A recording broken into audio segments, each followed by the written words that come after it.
बस बस, अरे बस बस, और छोटा, ठीक है। हेलो बच्चों, नमस्कार, गुड इवनिंग, क्या हाल चाल है, कैसे हैं आप सभी?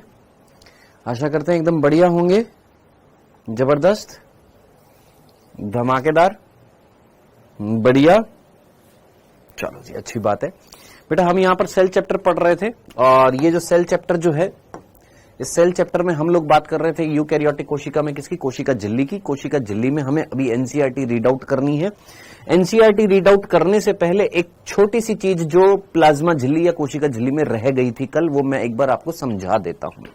क्या चीज रह गई थी हमारी कोशिका झिल्ली में, वो एक बार फटाफट मैं आपको कवर करा देता हूं। वो थी गति। कोशिका झिल्ली में गति, ये आखिरी टॉपिक था जो रह गया था कि सर कौन सी गति होती है, किस प्रकार की गति होती है, कैसी होती है। सर वर्णात्मक का मतलब क्या होता है, चयनित। सबीर मशीन गन, मेरे भाई आप है ना प्लीज लेक्चर को सीरियसली लिया करो दोस्त। सर वर्णात्मक का मतलब क्या होता है, ये सारी चीजें मैं ऑलरेडी लेक्चर में पढ़ा देता हूं, आप प्लीज सीरियसली सुना करो लेक्चर को दोस्त, ठीक है। हाँ जी, गति जो थी वो रह गया था बेटा हमारा यहां पर। वर्णात्मक का मतलब क्या होता है, चयनित पारगम्य होता है, ये मैंने लिखा भी था। चलिए जी, गति रह गया था। गति किस प्रकार की होती है कोशिका झिल्ली के अंदर और कौन गति करता है, ये चीज रह गई थी। तो ध्यान से सुनना, गति जो होती है यहां पर दो प्रकार की गति अभी याद रखनी है आपको। एक गति याद रखनी है पार्श्व गति और एक गति याद रखनी है flip flop. Sir flip flop गति क्या होती है, पार्श्व गति क्या होती है, बहुत सिंपल तरीके से समझाता हूं। आप मुझे बताइए, इस तरीके से हमने लिपिड की द्विस्तर देखी थी। हां सर, ये हमारे लिपिड की द्विस्तर थी।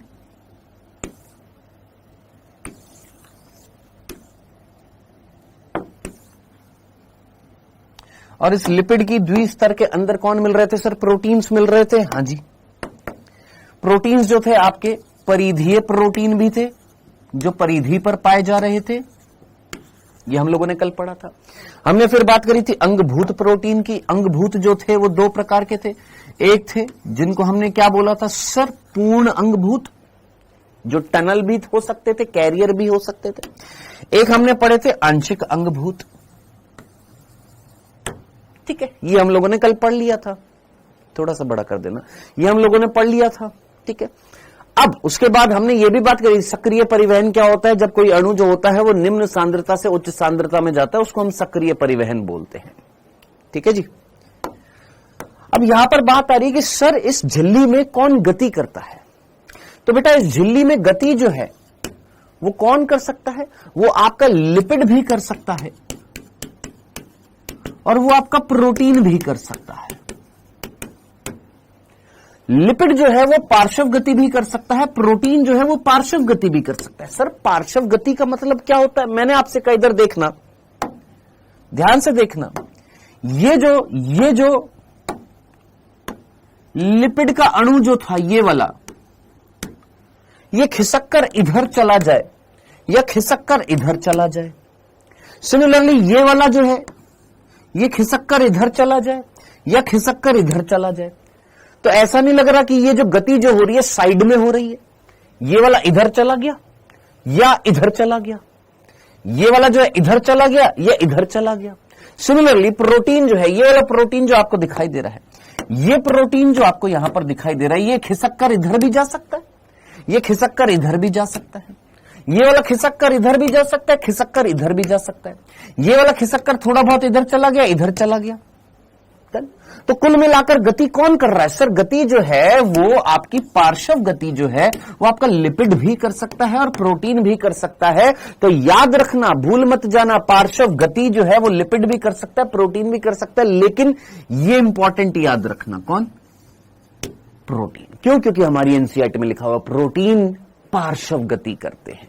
तो क्या लिपिड नहीं करता, लिपिड भी कर सकता है बेटा, याद रखना। लेकिन अब इधर देखिएगा, अब ये कौन सी गति होती है सर, ये फ्लिप फ्लॉप गति कौन सी होती है, ये चीज समझ में नहीं। ये फ्लिप फ्लॉप गति कौन सी होती है, फ्लिप फ्लॉप, इसका मतलब क्या होता है, समझने की कोशिश करना मेरे भाई, समझने की कोशिश करना कि अगर ये लिपिड का अणु है, ये लिपिड का अणु है ना? क्या ये लिपिड का अणु उठकर इधर आ सकता है? ऐसे हो सकता है? हां। क्या ये वाला उठकर ऐसे हो सकता है? हां। क्या बोला हमने? ये वाला अपने 360 डिग्री 180 डिग्री पर घूम गया। हां जी बिल्कुल घूम गया। ये वाला ऐसे घूम गया। हां जी बिल्कुल घूम गया। तो जरा सोचिए, इस प्रकार की गति को हम क्या बोलते हैं? फ्लिप फ्लॉप गति कहते हैं। ऐसी गति क्या कहलाती है? फ्लिप फ्लॉप गति कहलाती है। अब मैं आपसे कहूं कि ये वाला प्रोटीन पूरा का 180 डिग्री पर घूम जाए, नहीं। ये वाला प्रोटीन 180 डिग्री पर घूम जाए, नहीं। ये वाला घूम जाए, नहीं। तो याद रखना, फ्लिप फ्लॉप गति केवल और केवल ओनली कौन दर्शाते हैं? लिपिड दर्शाता है, प्रोटीन नहीं दर्शाते हैं। याद रखना, ये फ्लिप फ्लॉप गति प्रोटीन में नहीं पाई जाती है। ये केवल और केवल किस में पाई जाती है? लिपिड जो होते हैं वो उल्टा घूम जाते हैं, ऐसे यूं का यूं उल्टा घूम गया। ठीक है जी, तो ये चीज याद रखना, भूल मत जाना। तो हमारी एनसीईआरटी में ये वर्ड लिखा हुआ है, लेकिन कुछ कुछ बुक्स में ये वर्ड मिल जाता है, या प्रीवियस ईयर क्वेश्चंस जब आप करेंगे तो एक प्रीवियस ईयर क्वेश्चन आपको मिल जाएगा कि फ्लिप फ्लॉप गति कौन दर्शाता है, या फ्लिप फ्लॉप गति किसमें होती है, या कौन नहीं दर्शाता है। तो प्रोटीन नहीं दर्शाता, केवल कौन दर्शाता है? लिपिड दर्शाता है। जबकि पार्श्व गति जो होती है वो लिपिड भी करता है और प्रोटीन भी करता है। ये सिंपल सी चीज है। बाकी बाल की खाल निकालने के लिए आप कुछ भी कर सकते हैं। सिंपल सा था, ये इतना सा बिंदु था जो कल रह गया था, जाते जाते बताना था बस। अब हम एक काम करेंगे, अब हम इस कोशिका झिल्ली में जो एनसीईआरटी है उसको रीड आउट करेंगे। हां जी सर, कोशिका झिल्ली में जल भीरु और जल स्नेही किस कारण बनते हैं? बेटा ध्रुवीयता के कारण। जो अध्रुवीय होते हैं वो जल से दूर भागते हैं, और जो ध्रुवीय अणु होते हैं वो जल के नजदीक जाते हैं, क्योंकि जल भी एक ध्रुवीय भाग होता है। फ्लिप फ्लॉप को हिंदी में फ्लिप फ्लॉप ही बोलते हैं। सर एम्बेडेड प्रोटीन का मतलब धसे हुए प्रोटीन। एम्बेडेड का मतलब होता है धसना, किसी चीज के अंदर फंस जाना। हां जी सर, अनियमित गति का मतलब, अनियमित गति मींस ऐसे भी हो सकती है। देख, पार्श्व इधर भी चला गया, इधर भी चला गया, ऐसे भी चला गया, इधर भी चला गया, थोड़ा सा उधर की तरफ, थोड़ा सा नीचे की तरफ चला गया। डन, समझ में आ गया? फ्लिप फ्लॉप ऐसे घूम गया, ऐसे घूम गया। तो ये जो गति जो हो रही है ये कैसी होती है? अनियमित गति होती है। सर जल भीरु का मतलब जल से डरने वाला। सर पिंग पोंग क्या होता है? जो मैंने आपको कल टनल प्रोटीन बताया था, इस तरीके से था, खुला, ग्रहण किया, ग्रहण करने के बाद फिर नीचे से खुल गया, ये वाली गति होती है पिंग पोंग गति।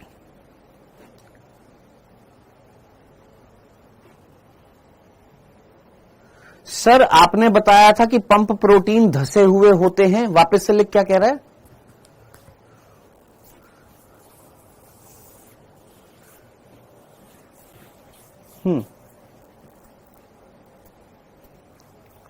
स्टेबिलिटी देने के लिए। लिपिड क्यों घूमते हैं? स्टेबिलिटी देने के लिए, स्थायित्व देने के लिए।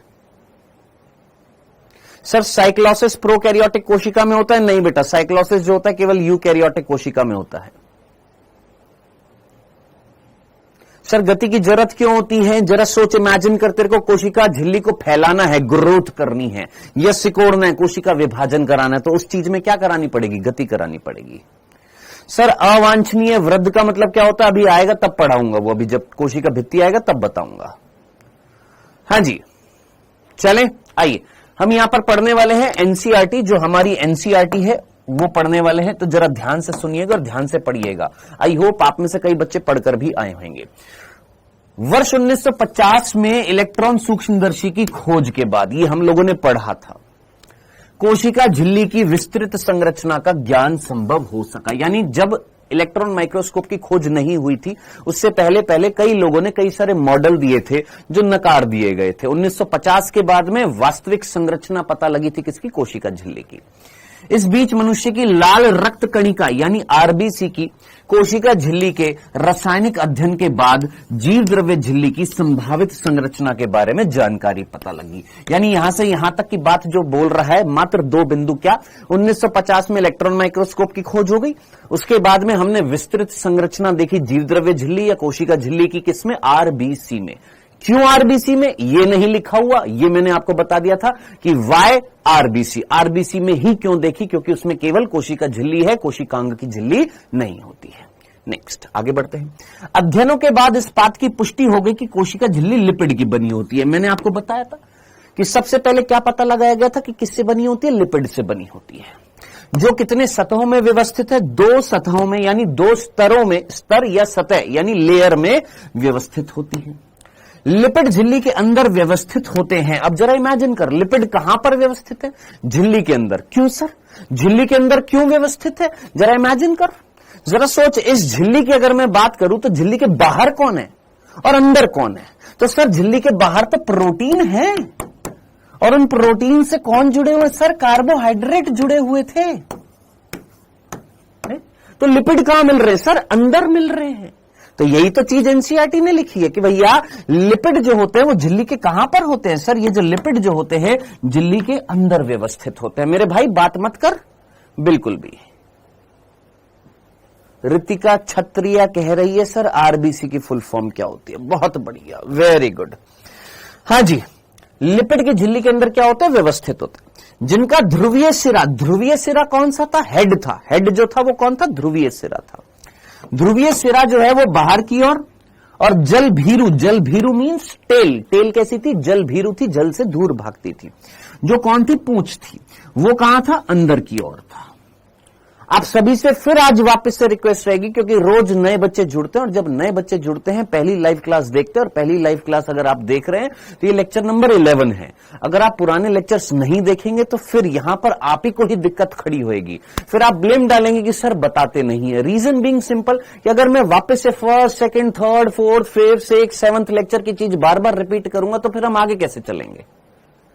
तो आपको समझना पड़ेगा, मैच्योरिटी आपको दिखानी पड़ेगी कि अगर आप न्यूली एडमिशन हैं तो प्लीज अपने जो लेक्चर्स हो चुके हैं उनको कवर करें, क्योंकि सभी लेक्चर्स में ये सारी चीजें बता दी गई हैं।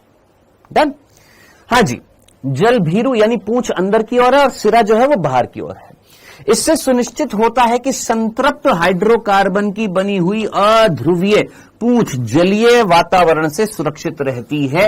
ये हम लोग ऑलरेडी पढ़ चुके थे और मैंने आपको बताया था, कौन सी, संतृप्त वसा अम्ल। याद रखना, पूंछ में क्या याद रखना है कि पूंछ में क्या मिल रहे थे, संतृप्त हाइड्रोकार्बन मिल रहे थे, संतृप्त वसा अम्ल मिल रही थी, याद रखना। कोशिका झिल्ली में पाया जाने वाला लिपिड जो होता है वो कौन सा होता है, फॉस्फोग्लिसराइड। सर आपने तो फॉस्फोलिपिड बोला था, अरे मेरे भाई लिपिड किससे बना होता, ग्लिसरॉल और वसा अम्ल मिलकर क्या कहला रहे थे, ट्राइग्लिसराइड, मोनोग्लिसराइड, डाइग्लिसराइड। और जरा सोच कौन सा मेन लिपिड था, फॉस्फोलिपिड। तो लिपिड को हम ग्लिसराइड नहीं बोल सकते, तो फॉस्फोग्लिसराइड। सर ये बात हमको समझ में नहीं है, तुम्हारा दिमाग बहुत छोटा है, तुम समझने की कोशिश नहीं कर रहे।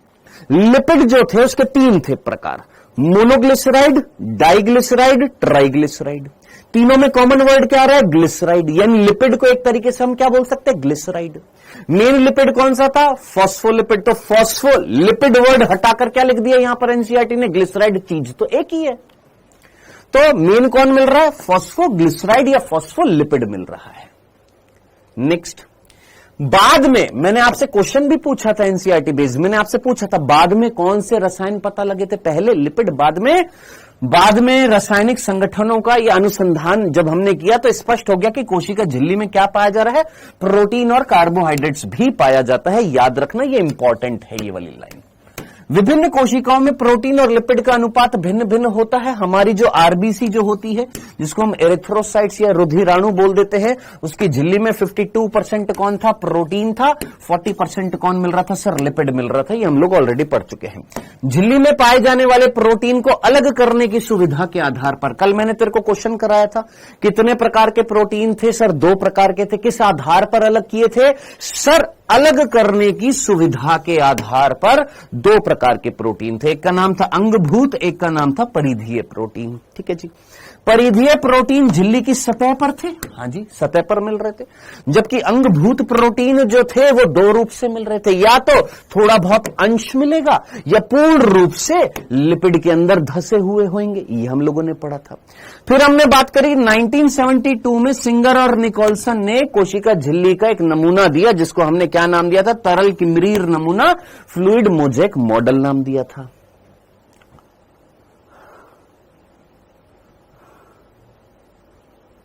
जरा नाम नोट करना,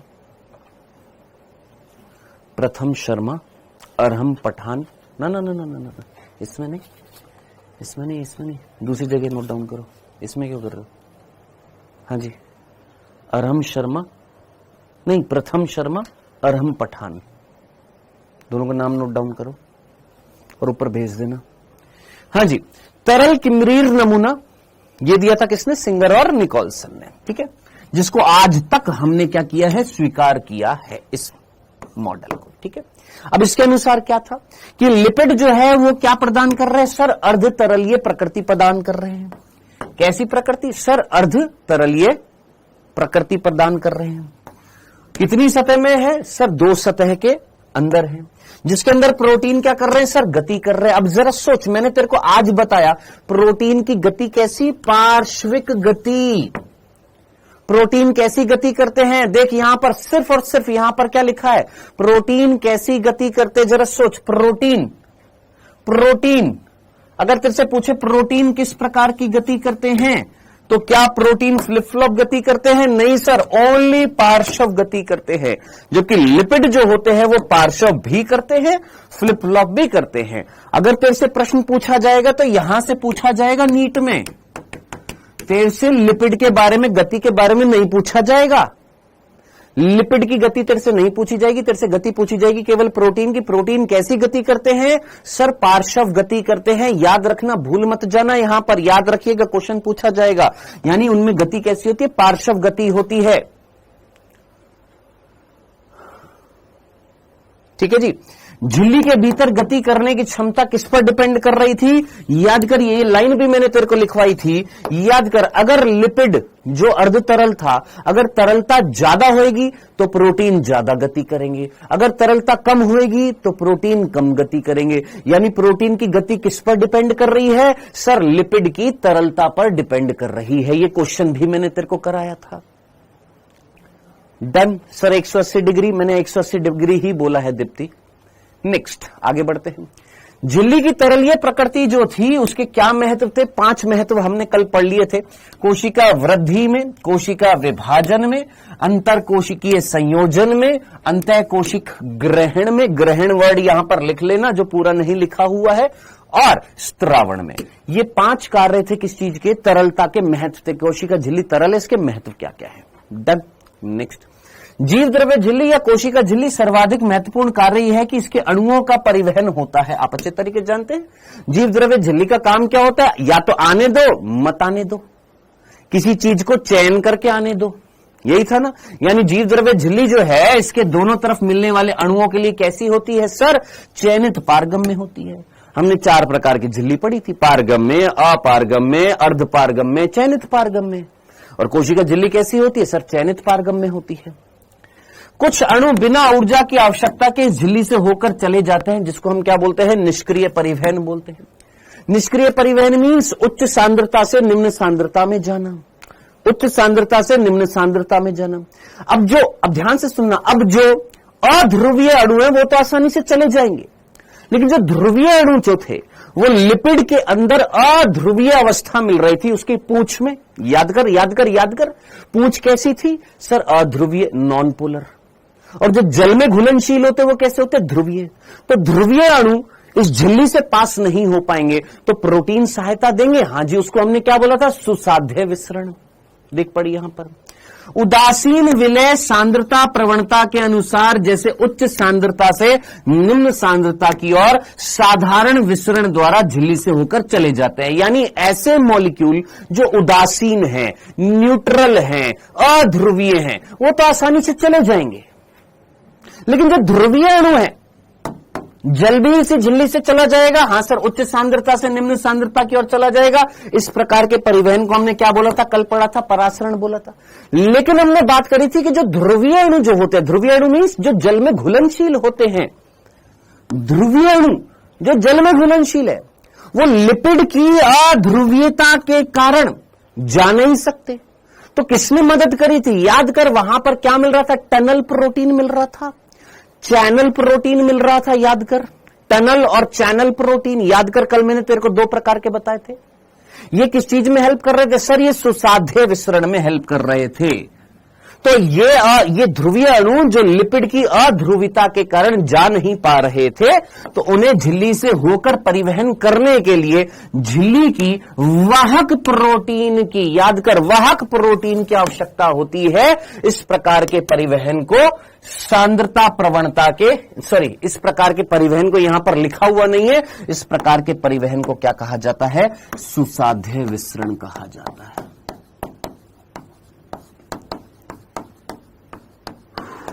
इस प्रकार के परिवहन को हम क्या बोलते हैं, सुसाध्य विसरण बोलते हैं।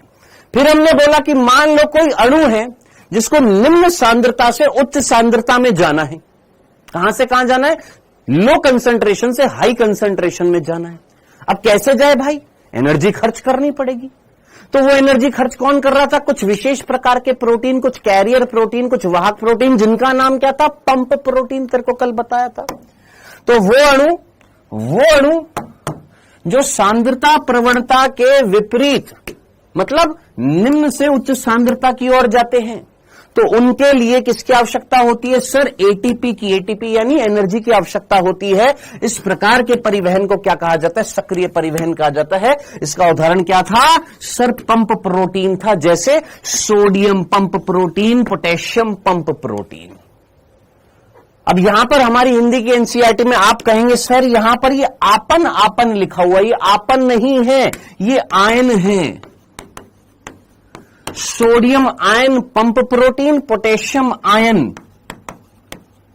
ये सोडियम आयन के रूप में है, ये पोटेशियम आयन के रूप में है। तो इनको भेजने के लिए जो प्रोटीन है उसका नाम क्या है, सोडियम पंप प्रोटीन या sodium ion pump protein, potassium ion pump protein.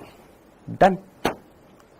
अब एक कंफ्यूजन होएगा, यही था बस हमारी कोशिका झिल्ली में, सिर्फ यही था। अब जब आप तो एनसीईआरटी की सारी चीज को देखेगा तो तेरे को क्या क्या चीज दिखाई दे रही है, हम ऑलरेडी पढ़ चुके हैं ये वाली चीज।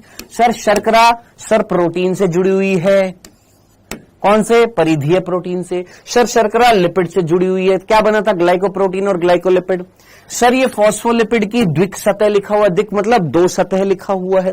सर कोलेस्ट्रॉल लिखा हुआ है, कोलेस्ट्रॉल क्या दे रहा था सर, दृढ़ता दे रहा था, स्थिरता दे रहा था, सॉलिड था। ये थी इंटीग्रल प्रोटीन का मतलब, इंटीग्रल मींस अंगभूत, यानी जो पूर्ण रूप से इसके अंदर धसे हुए हैं। एम्बेडेड प्रोटीन जो होते हैं, पूर्ण रूपी अंगभूत प्रोटीन जो होते हैं, उनको हम इंटीग्रल प्रोटीन बोलते हैं। अब यहां पर सिर्फ एक वर्ड बड़ा कंफ्यूज कर रहा होगा, और वो वर्ड कंफ्यूज कर रहा होगा सर सांद्रता प्रवणता। ये वर्ड कंफ्यूज कर रहा होगा, आई नो कुछ को कंफ्यूज कर रहा होगा। सर सांद्रता प्रवणता को अंग्रेजी में क्या बोलते हैं, कंसंट्रेशन ग्रेडियंट। सर इसका मतलब क्या होता है, बहुत सीधा। मैंने बोला यहां पर बहुत सारे बच्चे हैं, चलो बच्चे हटा देते, बहुत सारे अणु हैं, मान लेते किसके हैं सर, सोडियम आयन के, और यहां पर सोडियम आयन के बहुत कम अणु हैं। तो अब आप मुझे बताइए, क्या यहां पर सोडियम आयन की कंसंट्रेशन का यानी सांद्रता का यानी उनके मोल्स का यानी उनकी संख्या का डिफरेंस मिल रहा है? बस इतना सा कि ये पहली जगह है और ये दूसरी जगह है, इन दोनों जगह पर अगर मैं सोडियम आयन की कंसंट्रेशन देखूं तो क्या डिफरेंट मिल रही है या सेम मिल रही है? सर डिफरेंट मिल रही है। तो अगर सांद्रता अलग होती है, अलग अलग होती है, सांद्रता अगर अलग अलग मिल रही है तो उसको हम क्या बोलते हैं, सांद्रता प्रवणता बोलते हैं। डन। अब मैंने आपसे बोला कि कोई चीज यहां से यहां जा रही है, कहां से कहां जा रही है? सर उच्च सांद्रता से निम्न सांद्रता में जाती है। तो उसके लिए हम क्या यूज मिलेंगे? उसके लिए हम वर्ड क्या यूज मिलेंगे? क्या? सांद्रता प्रवणता के अनुसार मूवमेंट। क्या वर्ड? ध्यान से सुनना। सांद्रता प्रवणता के अनुसार, यानी हाई कंसंट्रेशन से लो कंसंट्रेशन में जाना क्या कहलाएगा? सांद्रता प्रवणता के अनुसार। सांद्रता प्रवणता के अनुसार गति हो रही है, यानी हाई कंसंट्रेशन से कहां जाना? लो कंसंट्रेशन में जाना। तो हम वर्ड क्या लिखते हैं? हिंदी में क्या लिखते हैं? सांद्रता प्रवणता के अनुसार गति। इंग्लिश में क्या बोलते हैं? According to concentration gradient movement, या movement according to concentration gradient. लेकिन अगर मैं आपसे बोलूं कि अगर कोई अणु ऐसे आ रहा है, कहां? निम्न सांद्रता से उच्च सांद्रता में जा रहा है, तो हम हिंदी में क्या बोलेंगे? सांद्रता प्रवणता के विपरीत गति। क्या बोलेंगे? इस कंडीशन को हम क्या बोलेंगे? सांद्रता प्रवणता के विपरीत गति। ठीक है। अंग्रेजी में क्या बोलेंगे? अगेंस्ट कंसंट्रेशन ग्रेडियंट, या movement against concentration gradient. Movement यानी गति, अगेंस्ट कंसंट्रेशन ग्रेडियंट यानी कंसंट्रेशन का जो डिफरेंस था उसके अपोजिट जाना, यानी लो से हाई जाना।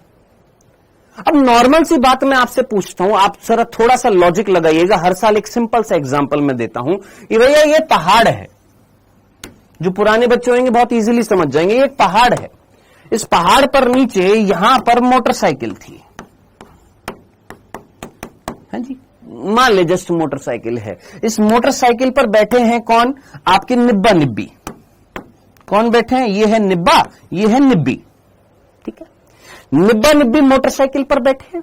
अब इस निब्बा निब्बी को ऊपर जाना है, तो जरा सोच, क्या ये मोटरसाइकिल अपने आप ऊपर चली जाएगी, या चलाना पड़ेगा, पेट्रोल खर्च करना पड़ेगा, तभी ऊपर जाएगी कि नहीं जाएगी? हां सर। अब मेरे को पता है आप में से कई ऐसे होंगे जिनका ध्यान निब्बा निब्बी पर होएगा, कंसेप्ट पर नहीं होएगा, है ना? तो जरा सोच, क्या ये दोनों यहां से यहां जब जाएंगे तो जाने के लिए एनर्जी खर्च होएगी कि नहीं होएगी? अरे पेट्रोल खर्च होएगा तो एनर्जी खर्च होएगी कि नहीं होएगी? हां सर। यहां से जब ये जाएंगे तो ऊर्जा खर्च होएगी, ऊर्जा खर्च होएगी। लेकिन यही चीज मैं तेरे से कहूं कि दोस्त, ये अब ऊपर बैठे हैं मोटरसाइकिल पे, कौन? ये निब्बा निब्बी। अब मैं तेरे से कह रहा हूं ये निब्बा निब्बी को नीचे आना है। कहां आना है? सर नीचे आना है। तो क्या मोटरसाइकिल चालू करनी पड़ेगी? नहीं सर, मोटरसाइकिल बंद कर दो, अपने आप मोटरसाइकिल नीचे आ जाएगी। तो क्या यहां पर कोई ऊर्जा खर्च हो रही है? कोई पेट्रोल लग रहा है? नहीं सर, कोई पेट्रोल नहीं लग रहा। तो सिंपल सा याद रखना, नीचे से ऊपर यानी लो से हाई जाते हुए, लो से हाई जाते हुए ऊर्जा खर्च होएगी? हां सर। लेकिन हाई से लो जाते हुए क्या ऊर्जा खर्च होएगी? नहीं सर। बस इतना सा कंसेप्ट था कि उच्च सांद्रता से हाई कंसंट्रेशन से लो कंसंट्रेशन की तरफ जब कोई चीज जाती है तो क्या एनर्जी खर्च होती है? नहीं सर। लेकिन जब लो कंसंट्रेशन से हाई कंसंट्रेशन में भेजना है, यानी अपोजिट काम कराना है, उल्टा काम कराना है, तो इसमें क्या एनर्जी खर्च होएगी? हां। तभी हम वर्ड यूज में लेते हैं विपरीत। विपरीत मीन्स उल्टा काम करना है। जो आसानी से हो जाए वो तो हो रहा है, अनुसार। जिसमें कठिनाई आ रही है, जिसमें परिश्रम लग रहा है, जिसमें एनर्जी लग रही है, यानी उल्टा काम करना है, यानी विपरीत काम करना है, तो यहां पर एनर्जी लगेगी। ये थे दो वर्ड जो कई बार बच्चों को कंफ्यूज कर देते हैं। आई होप ये थी पूरी की पूरी कोशिका झिल्ली। ये कोशिका झिल्ली हमने पूरी की पूरी कंप्लीट कर दी है। कुछ क्वेश्चंस कर लें इसके। प्रांजल प्लीज, जितने भी बच्चे हैं, कई बार बच्चे पूछते हैं सर हमारे पास ओल्ड एनसीईआरटी है, तो बेटा एक काम करिएगा, अगर आप नई एनसीईआरटी नहीं खरीद सकते हैं तो कृपया करके अपने फोन में डाउनलोड कर लीजिए और जहां जहां मिस्टेक है आपकी ओल्ड एनसीईआरटी में उसको सही करते जाइए। इसीलिए मैं जो एनसीईआरटी लेकर आता हूं ये नई वाली एनसीईआरटी है, ताकि आप यहां से देखकर जब मैं एनसीईआरटी रीड आउट करा रहा हूं, आपके पास अगर ओल्ड एनसीईआरटी तो उसको सही कर लीजिए। सिंपल। हाँ जी, हाँ, प्लानर बताऊंगा, एक बार पहले पढ़ ले फिर उसके बाद मैं प्लानर बताऊंगा। महाकाल उज्जैन पता है मेरे को, पुरानी वाली एनसीईआरटी में लिपिड प्रोटीन दोनों लिखा ही नो।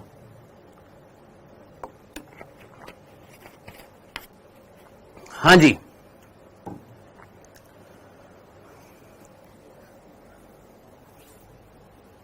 सर निब्बा निब्बी मतलब रहने दे बेटा, तू छोड़, निब्बा निब्बी छोड़ दे।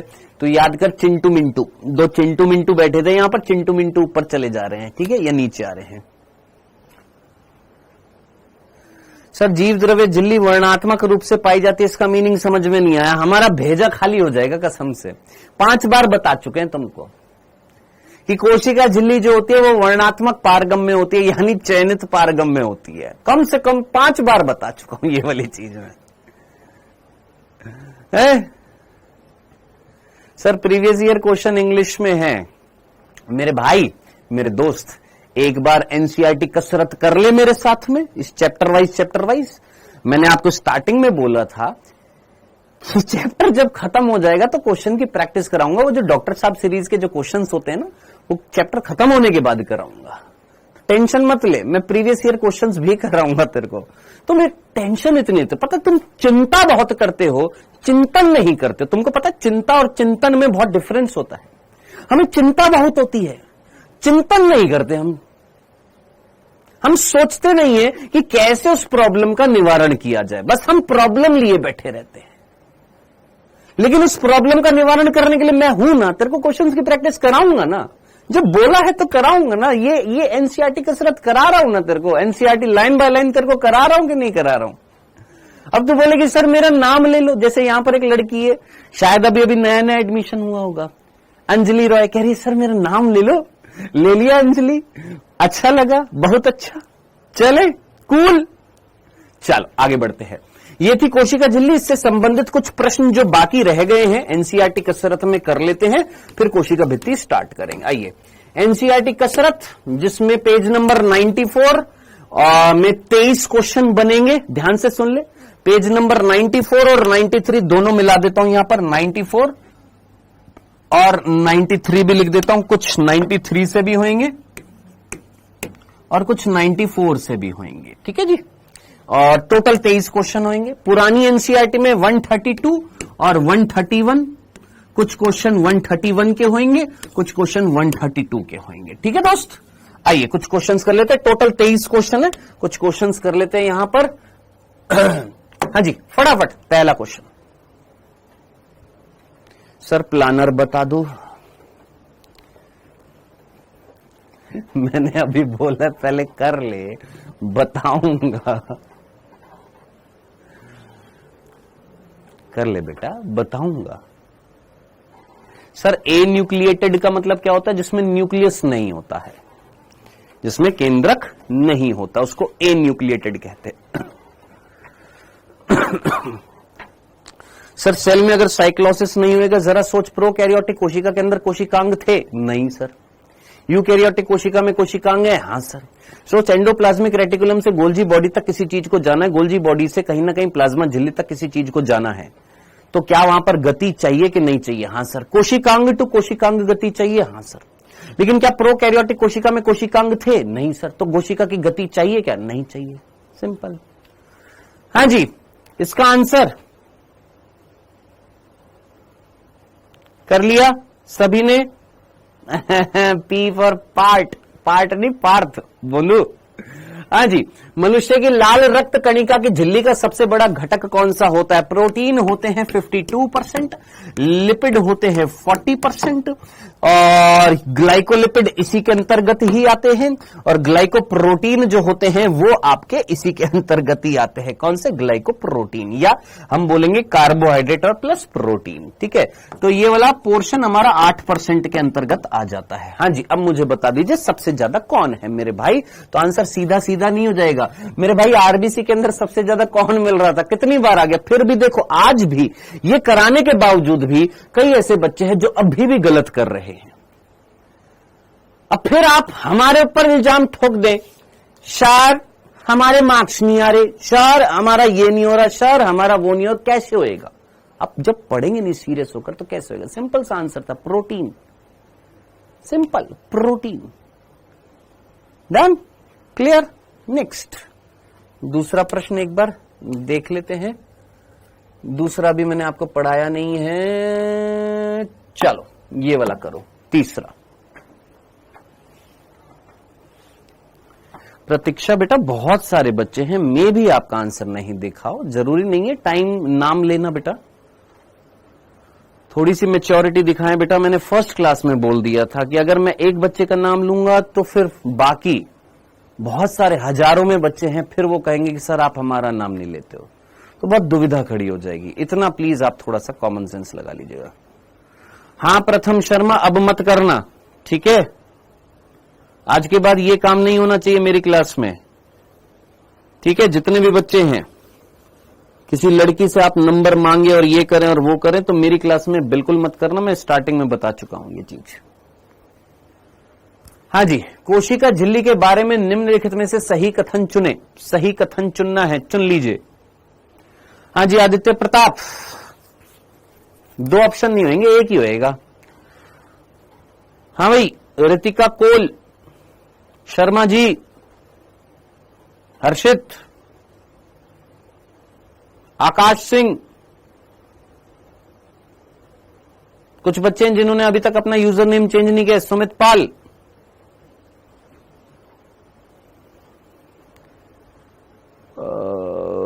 चलो जी देख लेते हैं। देखो कई सारे बच्चे जिनको इन दोनों लाइनों में कंफ्यूजन हो रहा है, मैंने कहा आइए देख लेते हैं। बाकी मैक्सिमम बच्चों ने फोर्थ आंसर लगाया है, मैक्सिमम बच्चों ने फोर्थ। Well done. सोडियम क्या था? कोशिका झिल्ली के बारे में निम्नलिखित में से सही कथन चुनना था, यानी 3 कथन गलत हैं, ऑब्वियस सी बात है। सोडियम और पोटेशियम आयन कोशिका झिल्ली के पार निष्क्रिय परिवहन द्वारा जाते, आप आज भी पढ़ चुके हैं, आपको कल भी पढ़ाया था। सोडियम और पोटेशियम क्या पाए जाते हैं? पंप। और पंप जो होता है, पंप प्रोटीन जो होते हैं वो सक्रिय परिवहन करते हैं, निष्क्रिय नहीं। सक्रिय मींस अभी तेरे को बताया था, निम्न से उच्च सांद्रता में भेजना। निष्क्रिय परिवहन यानी उच्च से निम्न सांद्रता में। तो ये तो हो गया हमारा गलत। प्रोटीन कोशिका झिल्ली का 60 to 70% बनाते हैं, ये भी मैंने तेरे को बता दिया था। प्रोटीन जो होता है 50 to 60% बनाते हैं। कितना? 50 से 60% हिस्सा जो होता है वो क्या होता है? प्रोटीन होता है। डन। 60 to 70 लिखा हुआ गलत हो गया। लिपिड द्विपरत में व्यवस्थित होते हैं जिनका ध्रुवीय सिरा अंदर की ओर होता है। तो वो बालक जिन्होंने एक थर्ड कहा कि सर ये सही है, थोड़ा सा कॉमन सेंस लगा, आज भी तेरे को एनसीईआरटी रीड करके बता दिए कि लिपिड की द्विपरत थी। हाँ सर। जिनमें ध्रुवीय सिरा जो था, ध्रुवीय सिरा कौन सा था जरा सोच, इनमें से ध्रुवीय सिरा कौन सा था? सर अरे अपना सिर पकड़ लेना और बोलना हे भगवान ध्रुवीय, अरे ध्रुव, अरे तेरी बॉडी में तेरे पैर जैसे अर्थ होती है, अर्थ, हाँ सर पृथ्वी होती है, पृथ्वी में 2 ध्रुवीय भाग हैं, हाँ सर, एक साउथ पोल है, एक नॉर्थ पोल है। तो पृथ्वी है और तेरा सिर जो है एक ध्रुवीय सिर है, मान लीजिए नॉर्थ पोल है या साउथ पोल है, यानी तेरा सिर क्या है? ध्रुवीय भाग है। उसी प्रकार ये लिपिड का ये सिर जो है ये ध्रुवीय भाग है। अब जरा सोचिए, ध्रुवीय भाग जो था बाहर की तरफ था कि अंदर की तरफ था? अरे बांगड़ू, बाहर की तरफ था। अरे सर ये तो बाहर की तरफ था, अंदर की तरफ कौन था? सर ध्रुवीय सिरा अंदर की तरफ नहीं होता, अध्रुवीय सिरा अंदर की तरफ होता है। तो ये हो गया गलत। तो जिन बच्चों ने थर्ड लगाया कि थर्ड भी सही है, फोर्थ भी सही है, नहीं बेटा थर्ड गलत है। कोशिका झिल्ली का द्रव मोजेक मॉडल सिंगर और निकोलसन द्वारा प्रस्तावित किया गया था। बिल्कुल करेक्ट है भाई साहब, फोर्थ, इसमें तो कोई दिक्कत ही नहीं थी। आंसर क्या हो जाएगा इसका? फोर्थ। चलो जी नेक्स्ट और क्वेश्चन करते हैं।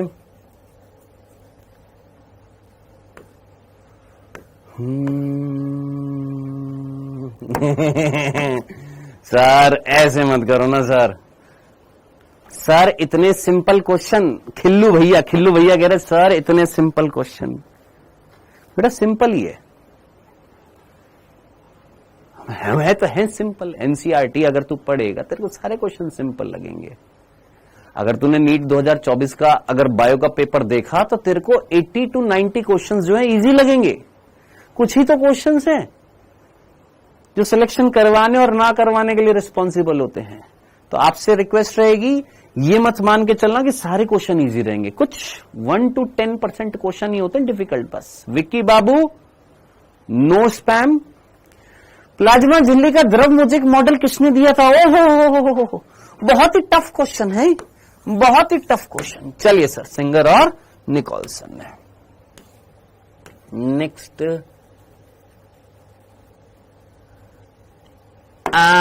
ये कर।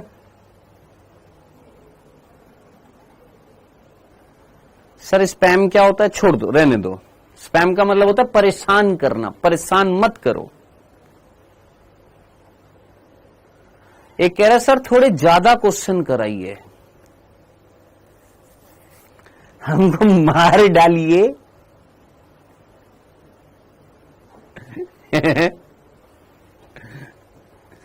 झिल्ली के भीतर गति करने की क्षमता को किस रूप में मापा जाता है? यस, तरलता, द्रवता, शायनता, स्थिरता।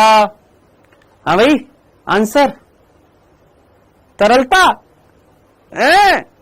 सर तरलता, मैक्सिमम बच्चों ने आंसर लगाया सर तरलता। तरलता के आधार पर मापा जाता है। पक्का? नहीं सर, देखो जैसे ही सर ने बोला ना, है कई बच्चे बोले सर अब ना तरलता नहीं होएगा, क्योंकि आपने ना कुछ ऐसा इंट्यूशन दिया कि ये इन्होंने गलत कर दिया जिन्होंने तरलता लगाया। सर मेरा आंसर बदल गया, सर मैं शायनता कर देता हूं, सर मैं द्रवता कर देता हूं, सर मैं स्थिरता कर देता हूं, सर कुछ ना कुछ कर देता हूं, फर्स्ट नहीं लगाऊंगा, क्योंकि सर आपने ना थोड़ा सा टोक दिया। कहां पर? तरलता पर। लेकिन आंसर तरलता ही है। बांगड़ू इधर देख, ध्यान से देख, यहां पर देख। पता है इसमें कई सारे बच्चे इस क्वेश्चन में गलती कर देते हैं। क्या ये लाइन सर हमारी एनसीईआरटी में लिखी हुई है? यस। कहां पर लिखी हुई है? देख, यहां पर कहीं तरलता वर्ड कहीं दिख रहा है? तरलता के आधार पर कहां लिखा हुआ है? तरलता के आधार पर, तरलता के आधार पर, तरलता के आधार पर कहां लिखा हुआ है? तरलता के आधार पर कहीं लिखा तो हुआ था भाई, है ये रहा। झिल्ली के भीतर, बिल्कुल लास्ट लाइन, झिल्ली के भीतर गति करने की क्षमता उसकी तरलता पर निर्भर करती है। लिखी हुई है लाइन, साफ साफ लिखी हुई है, साफ साफ लिखी हुई है। किस पर निर्भर कर रही है? सर तरलता। और कई बच्चे पता है इस क्वेश्चन में मिस्टेक क्या करते हैं? इस क्वेश्चन में कई सारे बच्चे मिस्टेक कर देते हैं, द्रव्यता पर लगा देते हैं। क्या आंसर लगा देते हैं? सर द्रव्यता।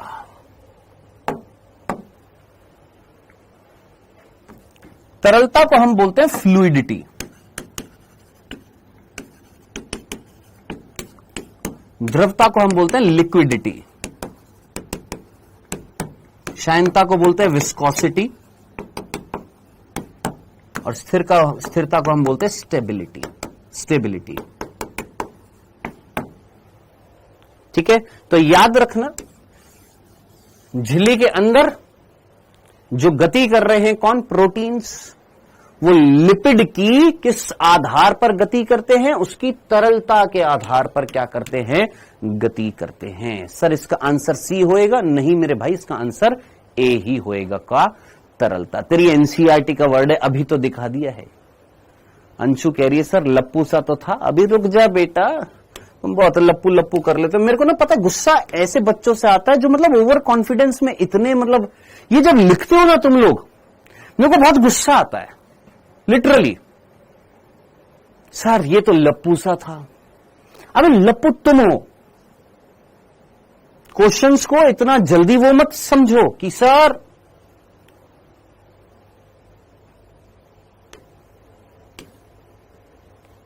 हाँ जी, इसका आंसर फटाफट करिएगा।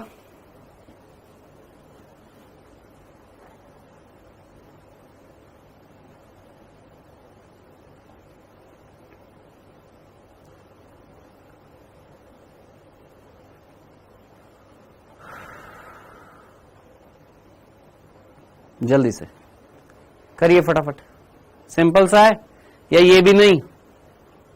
ये तो सिंपल सा है, ये तो सारे के सारे बच्चे कर लेंगे, सिंपल सा है कि कोशिका झिल्ली की जो तरलता जो थी, तरल प्रकृति जो थी, वो किस लिए महत्वपूर्ण थी। हमने 5 उसके महत्व देखे थे, जिसमें एक कोशिका वृद्धि थी, एक स्त्रावण था, स्त्राव मीन्स सिक्रीशन, कोशिका विभाजन, अंतर कोशिकीय संयोजन था, याद कर, अंतर कोशिकीय संयोजन था, और अंतःग्रहण। 5 हमने महत्व देखे थे।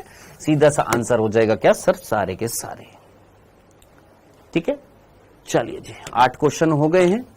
नेक्स्ट 9th अभी नहीं पढ़ाया है, 10th अभी नहीं कराया है, एक 11वां जो है ये वाला करके देख सकते हैं। मैं साइड में हो जाता हूं।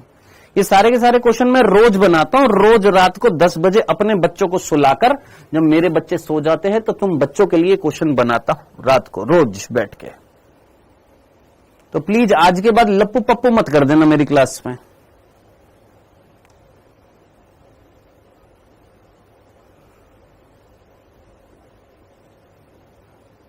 स्टार्टिंग में सारे के सारे ऐसे ही बोलते हैं बालक, जैसे जैसे एग्जाम नजदीक आता है ना, फिर बोलते हैं सर डर लग रहा है, तो सारे भूत उतर जाते हैं वो सारे के सारे। ठीक है, तो बिल्कुल भी मत बोलो, चुपचाप मेहनत करते चलो, क्वेश्चन पढ़ो, आंसर करते चलो, खत्म। कोई एक्स्ट्रा कमेंट नहीं, कोई फालतू का कमेंट नहीं, कुछ नहीं। सीरियस हो तो सीरियस रहो पढ़ाई के लिए बेटा। निम्नलिखित कथनों में से कितने कथन गलत हैं? हाँ भाई करिए जरा इस लप्पू से क्वेश्चन को। हाँ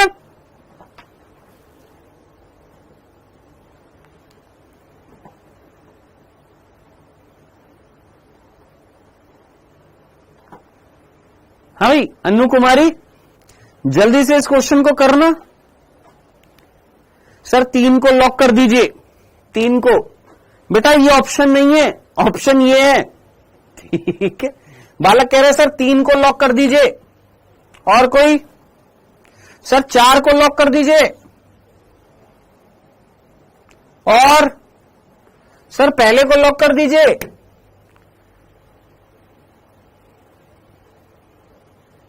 चलो अभी किसी को लॉक नहीं करेंगे क्योंकि अभी पढ़ाया नहीं है आपको। इनमें से कुछ स्टेटमेंट्स हैं जो मैंने अभी तक आपको पढ़ाए नहीं है, बाकी अभी पढ़ाने दो। उसके बाद में जो क्वेश्चन आज के बच गए हैं, जो आज के क्वेश्चंस बच गए ना, वो अभी वापस से कराऊंगा। ठीक है, पहले हम कोशिका भित्ति पढ़ लेते, क्योंकि यहां पर देखेंगे ना, अगर आप ये वाली स्टेटमेंट जो है ये कोशिका भित्ति से संबंधित है, ये वाली स्टेटमेंट जो है कोशिका भित्ति से संबंधित है। तो पहले कोशिका भित्ति कर लेते हैं। ठीक है, क्या सर मजे ले रहे हो? तुम लेते तो हम ना लें थोड़े थोड़े। आइए, तो हमने कोशिका झिल्ली पढ़ लिया है, अब बारी है किसकी? कोशिका भित्ति पढ़ने की। तो प्लीज अपनी कॉपी और पेन उठा लीजिए और साथ साथ मेरे साथ पढ़ते जाइएगा, बातें मत करिएगा। ठीक है, जिनका नहीं हो रहा ना, वो वाला प्रश्न नहीं हो पा रहा था ना, एक बार कोशिका भित्ति पढ़ लेते, फिर उसके बाद देखो वो वाला क्वेश्चन भी लप्पू पप्पू से लगेगा। आइए पहले स्टार्ट करते हैं हम यहां पर कोशिका भित्ति। ये बेटा हमारी एनसीईआरटी में कोशिका भित्ति यहां से यहां तक और यहां से यहां तक बस थोड़ा सा दे रखा है। हम आराम से पढ़ेंगे, एक एक चीज पढ़ेंगे कोशिका भित्ति में, बिंदु दर बिंदु पढ़ेंगे। पहला बिंदु आप मुझे बताइएगा, ये कोशिका भित्ति जो होती है, क्या ये निर्जीव भाग होता है कोशिका का कि सजीव भाग होता है? बहुत सिंपल सा क्वेश्चन मैं आपसे पूछ रहा हूं, प्लीज थोड़ा सा फास्ट करेंगे हम जल्दी से। ये जो कोशिका भित्ति जो होती है, निर्जीव भाग होता है कि सजीव भाग होता है? जल्दी सर टोटल क्वेश्चंस का पीडीएफ बना दीजिए। चैप्टर खत्म हो गया क्या अभय कुमार? हाँ जी, सजीव भाग होता है कि निर्जीव? याद रखना, जैसे मैं तुमसे पूछूं कि भैया ये घर है, इस घर में तुम रह रहे हो, मान ले ये तू है, ये मम्मी है, ये पापा है, ये तेरा भाई है। मम्मी पापा तू और तेरा भाई, या तेरी सिस्टर है, मान ले कोई भी है ना? तुम क्या हो? सर हम सजीव है। लेकिन तेरे घर की ये जो बाउंड्री जो है, इस बाउंड्री पर तूने क्या लगा दी थी? सर इस बाउंड्री पर हमने सीमेंट लगा दी है, इस बाउंड्री पर हमने ये दीवार जो थी इसमें हमने सीमेंट लगा दी, ईंट लगा दी। तो ये बाउंड्री कैसी है? सर ये बाउंड्री डेड है और हम जो है वो लिविंग है ना? अब हम लिविंग क्यों है? क्योंकि हम आपस में क्रिया कर रहे हैं। क्या हो रही है? आपस में क्रिया हो रही है। भाई ने बहन को पीट दिया, बहन ने भाई को पीट दिया, ये नहीं बोलूंगा मम्मी ने पापा को पीट दिया, पापा ने मम्मी को पीट दिया, मम्मी पापा ने दोनों को पीट दिया, यानी आपस में क्रिया हो रही है। हां सर क्रिया हो रही है, लेकिन क्या इस दीवार में कोई क्रिया हो रही है? नहीं सर। तो जहां पर क्रिया ना हो, जहां पर कोई फंक्शन ना हो, है ना, तो उस भाग को हम क्या बोलते हैं? निर्जीव बोलते हैं। तो याद रखना, कोशिका भित्ति, जिसको अंग्रेजी में बोला जाता है सेल वॉल, ये कैसा भाग होता है सर? ये एक निर्जीव भाग होता है। डन। चल इसी के साथ बिंदु लिखते जाइएगा मेरे साथ। दूसरा बिंदु जल्दी से मुझे बताइएगा, क्या ये आपके हिसाब से दृढ़ भाग होता है? दृढ़ भाग होता है या ये प्रत्यास्थता दर्शाएगा? जरा फटाफट सोच समझकर मुझे बताइएगा। क्या ये दृढ़ होनी चाहिए, सॉलिड मतलब दृढ़ होनी चाहिए, या इसके अंदर प्रत्यास्था होती है, फैल जाएगी, सिकुड़ जाएगी? सोचो कैसी होएगी? सर ये दृढ़ होती है।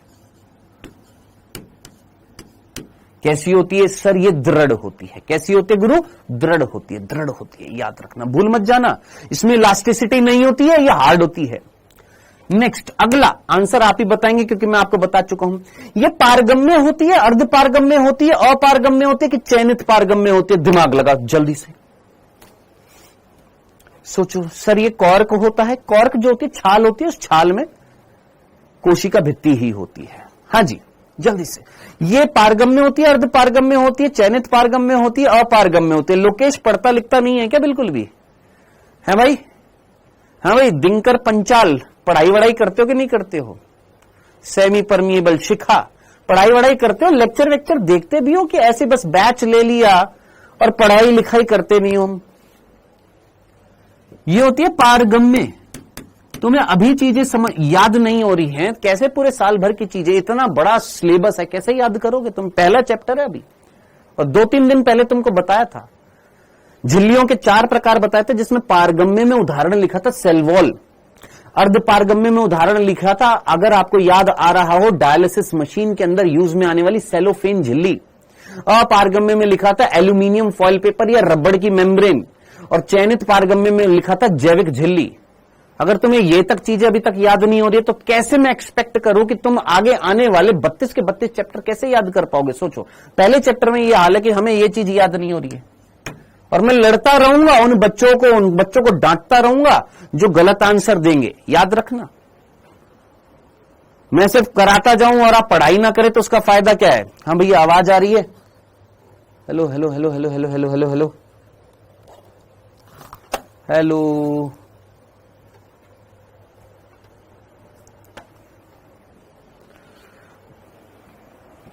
अरे कोई है क्या इधर? इधर आना, 1 मिनट, ये देखना, ये बंद हो गया। देखना क्लास बंद हुई है क्या? आ गया आ गया आ गया आ गया।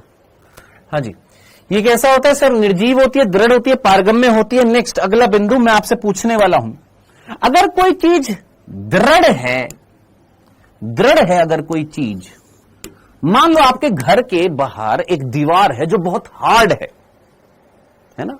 सपोज आपके घर के बाहर दीवार जो है बहुत हार्ड है, और आपका जो पड़ोसी है उसके घर पे दीवार ही नहीं है। बता किसके घर पर आतंकवादी या किसके घर पर बाहर जो है संक्रमण या आक्रमण जल्दी से हो जाएगा? बहुत सिंपल तरीके से पढ़ा रहा हूं मित्र को। जिसमें दृढ़ता मिलेगी, जिस कोशिका में दृढ़ता मिल रही है कोशिका भित्ति से, क्या उसमें संक्रमण आसानी से होएगा कि नहीं होएगा? तो क्या मैं बोल सकता हूं ये कोशिका भित्ति संक्रमण से बचाती है?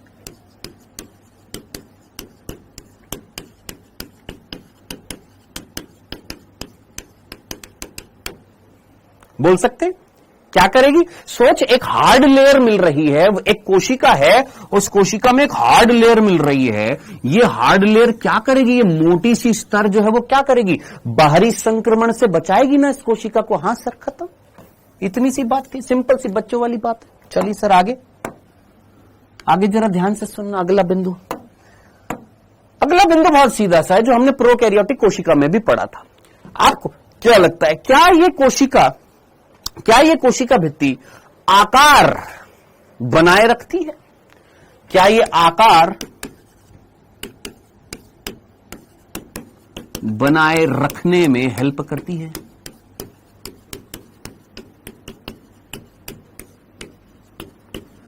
क्या ये आकार आकृति बनाए रखने में सहायता करती है? सोच, हाँ या नहीं। अब जरा सोच, अगर किसी कोशिका का आकार बना हुआ है, अगर किसी कोशिका का आकार बना हुआ है यानी आकार बिगड़ने नहीं दे रही, ऐसा आकार है तो ऐसा ही आकार रहेगा, ऐसा आकार है ऐसा आकार रहेगा, हां सर। ऐसा आकार है ऐसा आकार रहेगा, हां सर। किसके कारण सर? कोशिका भित्ति के कारण। कोशिका भित्ति ऐसा आकार था, ऐसा आकार बनाए रख रही है, हां जी बिल्कुल बनाए रख रही है। डन, क्लियर है। तो अब मुझे बताइए, अगर ये आकार बनाए रखने में सहायता कर रही है तो क्या मैं एक वर्ड यूज में ले सकता हूं? यांत्रिक सहायता देती है। सर यांत्रिक सहायता, इसको इंग्लिश में क्या बोलते हैं? Mechanical support.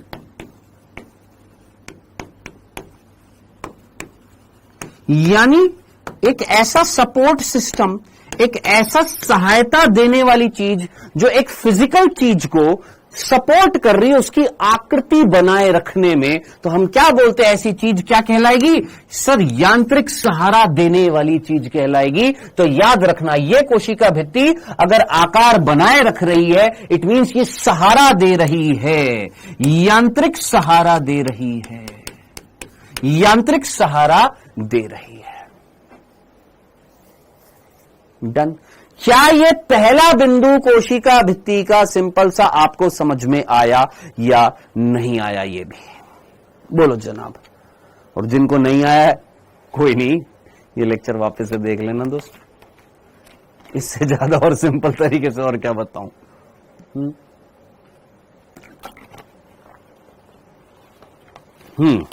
चलें, आइए। बहुत सारे प्रश्न आपके मन में होंगे, सर ये कोशिका भित्ति किससे बनती है, ये कौन बनाता है, ये कब बनती है, ये कैसे कैसे बनती है ना? सारी चीजें आएंगी, सब कुछ आएगा। नेक्स्ट, दूसरा बिंदु। अब बात करते हैं कोशिका भित्ति जो है ये किससे बनी होती है, ये कोशिका भित्ति किसमें पाई जाती है?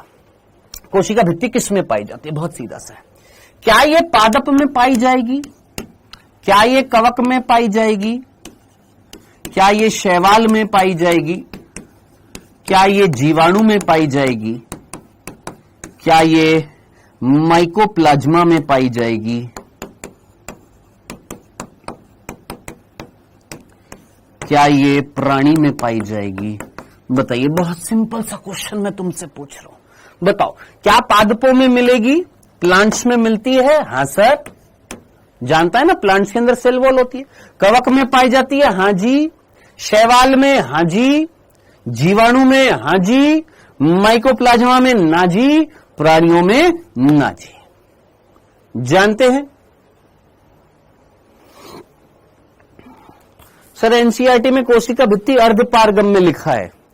कौन सी एनसीईआरटी में? तेरी एनसीईआरटी में अर्धपारगम में लिखा है मेरे भाई, मेरे को बता कहां लिखा हुआ अर्धपारगम में होती है कोशिका भित्ति तेरे? सर हमारी एनसीईआरटी में लिखा है। कौन सी एनसीईआरटी में लिखा है? मेरे को नहीं दिख रहा यहां पर कहीं अर्धपारगम में। यहां कहीं नहीं लिखा हुआ अर्धपारगम में। कौन सी एनसीईआरटी पढ़ रहा है बेटा? है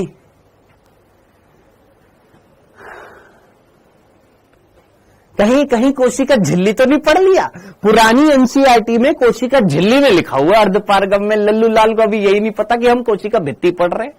एनसीईआरटी में तूने पढ़ लिया कोशिका झिल्ली। कोशिका झिल्ली पुरानी एनसीईआरटी में अर्धपारगम में लिखा हुआ है। बुद्धू, ए बांगड़ू। हाँ जी, आगे बढ़, इधर देख ध्यान से। हम पढ़ रहे हैं कोशिका भित्ति। कोशिका भित्ति पारगम में होती है। चलिए जी, तो इनमें कोशिका भित्ति नहीं मिलती है। बात कर रहे सर इनमें जो कोशिका भित्ति मिलती है सेम होती है क्या? पादपों में जो कोशिका भित्ति होती है, कवक में जो कोशिका भित्ति होती है, शैवाल में जो कोशिका भित्ति होती है, जीवाणु में जो कोशिका भित्ति होती है, सेम होती है? नहीं जनाब। क्या डिफरेंट होता है? मैंने बोला मेरे घर की जो दीवार है उसमें लगी हुई है अंबुजा सीमेंट। तूने बोला सर मेरे घर की दीवार में अंबुजा नहीं है, बंबुजा सीमेंट है। तीसरे ने बोला सर मेरे घर की दीवार में ना अंबुजा है ना बंबुजा है, संबुजा सीमेंट है। चौथे ने बोला मेरे घर की दीवार में ना अंबुजा है ना बंबुजा है ना संबुजा है, धम्बुजा सीमेंट है। सीमेंट तो सबके है, दीवार तो चारों के घर में थी।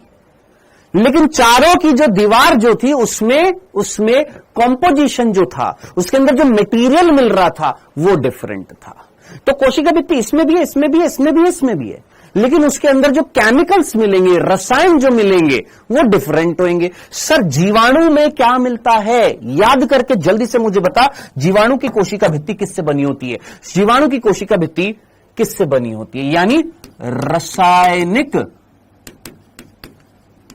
संगठन अगर मैं देखूं तो बताइए कौन सा रसायन जीवाणु की कोशिका भित्ति में पाया जाता है? ग्लाइकोकैलिक्स। अंशु कह रही है ग्लाइकोकैलिक्स। अंशु मन तो ऐसा कर रहा तुम्हारे चाटा लगा दे एक। हाँ जी सर काइटिन। आंचल कह रही है काइटिन। आंचल तुम्हारे दोनों गाल पे चाटा लगा दे। है बांगड़ी पड़ती नहीं हो तुम बिल्कुल भी। है कौन था? पेप्टिडोग्लाइकेन। बाकी सारे बच्चों ने सही आंसर दिया है। पेप्टिडोग्लाइकेन से बनी होती है, जिसको म्यूरिन भी बोलते हैं। वेल डन बच्चों, बहुत बढ़िया। किससे बनी होती है? सर पेप्टिडोग्लाइकेन से बनी होती है। बहुत बढ़िया। सर ये कब पढ़ाया? जब प्रोकैरियोटिक कोशिका पढ़ाई थी तो वहां पर बताया था ये वाली चीज। डन, आगे बढ़ते हैं। सर शैवाल, कवक, पादप में पहले आप पादप की बात बता देते हैं, फिर शैवाल की, और फिर कवक की बात बता देते हैं। चलो सर पादपों में किससे बनी होती है? तो पादपों में ये बनी होती है किससे? सेल्यूलोज से, हेमी सेल्यूलोज से, पैक्टिन से और प्रोटीन से। कसम है तुझे, कसम है तुझे पढ़ने वाले की, कसम है तू पढ़ने वाले, तेरे को कसम है ये चार चीजें तू जिंदगी में कभी नहीं भूलेगा, या नीट 2025 तक बिल्कुल नहीं भूलेगा। सेल्यूलोज, हेमीसेल्यूलोज, पैक्टिन और प्रोटीन, ये चार चीजें मिलकर क्या बनाती हैं? प्लांट्स के अंदर कोशिका भित्ति बनाती हैं। आई नो आपके मन में प्रश्न आएगा सर ये सेल्यूलोज क्या होता है? हेमीसेल्यूलोज क्या होता है? पैक्टिन क्या होता है? सर प्रोटीन तो हम जानते, वेट कर अभी बता रहा हूं। कवक में किससे बनी होती है? याद रखना काइटिन से। किसकी बनी होती है? काइटिन की बनी होती है। और शैवाल जो होती है उसमें किससे बनी होती है? तीन चीजें याद रखना, कसम है पढ़ने वाले बच्चों को याद रखना है। क्या? तीन चीजें। क्या क्या? गैलेक्टन, मैनन और कैल्शियम कार्बोनेट। तीन चीजें मेरे दोस्त, बिल्कुल बिल्कुल संभावना होती है यहां से नीट में प्रश्न आने की। बिल्कुल बिल्कुल 100% संभावना होती है नीट में प्रश्न पूछे जाने की।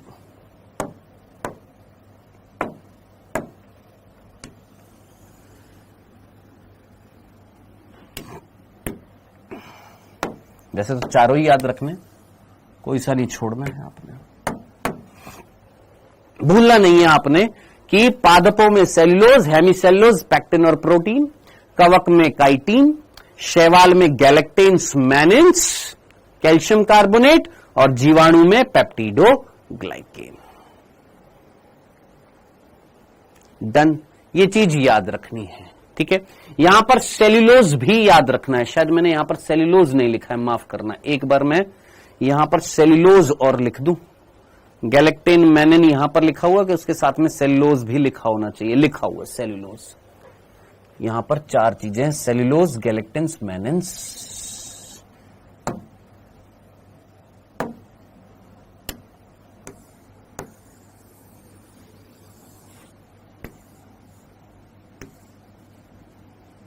Cellulose,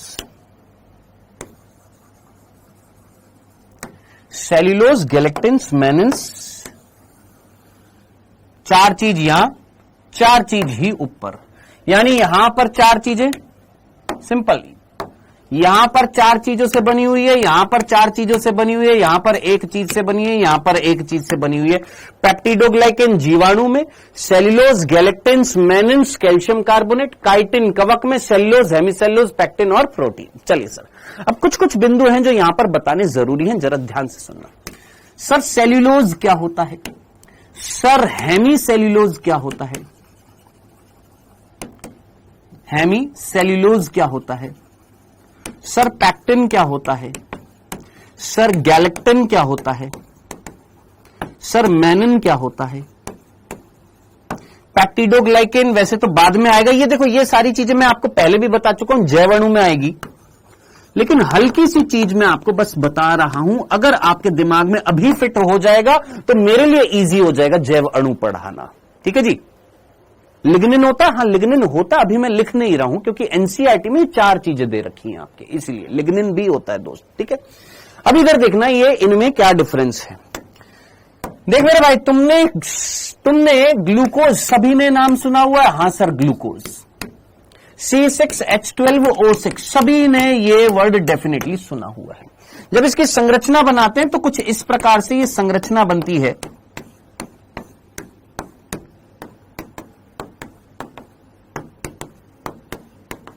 this is glucose.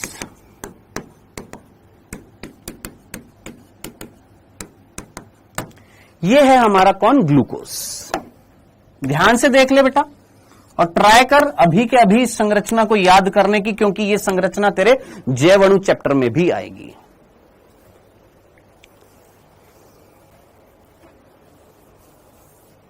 ये दीप्ति यदुवंशी,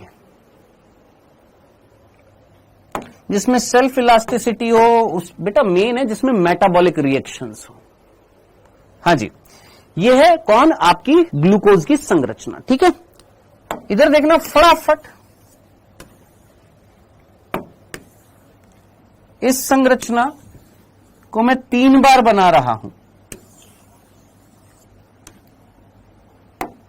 3 बार बना रहा हूं। बस डिफरेंस देखना है यहां पर, बस और कुछ नहीं।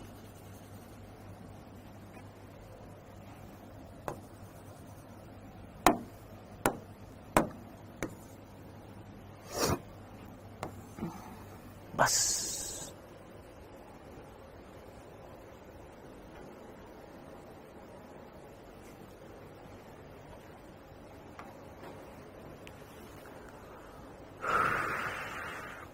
इसीलिए सीमित वृद्धि होती है मेरे दोस्त, महाकाल उज्जैन। इसीलिए कोशिका को फटने से रोकती है कौन? कोशिका भित्ति पादप कोशिका में सीमित वृद्धि होती है दोस्त। इसीलिए जब हम पादप कोशिका को जब हम एक घोल में डालते हैं, और वो घोल जो कैसा होता है? अल्प परासरी होता है, तो पादप कोशिका फूलती है, फटती नहीं है, क्योंकि उसमें कोशिका भित्ति होती है। हाँ जी, यहां पर और यहां पर डिफरेंस किस चीज का है? यह है ग्लूकोज, इसमें और इसमें देख, HOH HOH HOH HOH OHH OHH, ऊपर H था नीचे OH था, यहां पर ऊपर OH है नीचे H है, केवल H और OH की पोजीशन बदल दी। हाँ सर, देखना HOH OHH, बाकी पूरी की पूरी चीज सेम थी। ये है carbon first second third fourth, carbon first second third fourth, fifth है, ये सिक्स्थ है। तो जरा सोच, यहां पर क्या फोर्थ कार्बन पर H और OH की पोजीशन चेंज कर दी? हां सर, यह संरचना जो है इसको हम बोलते हैं गैलेक्टोज।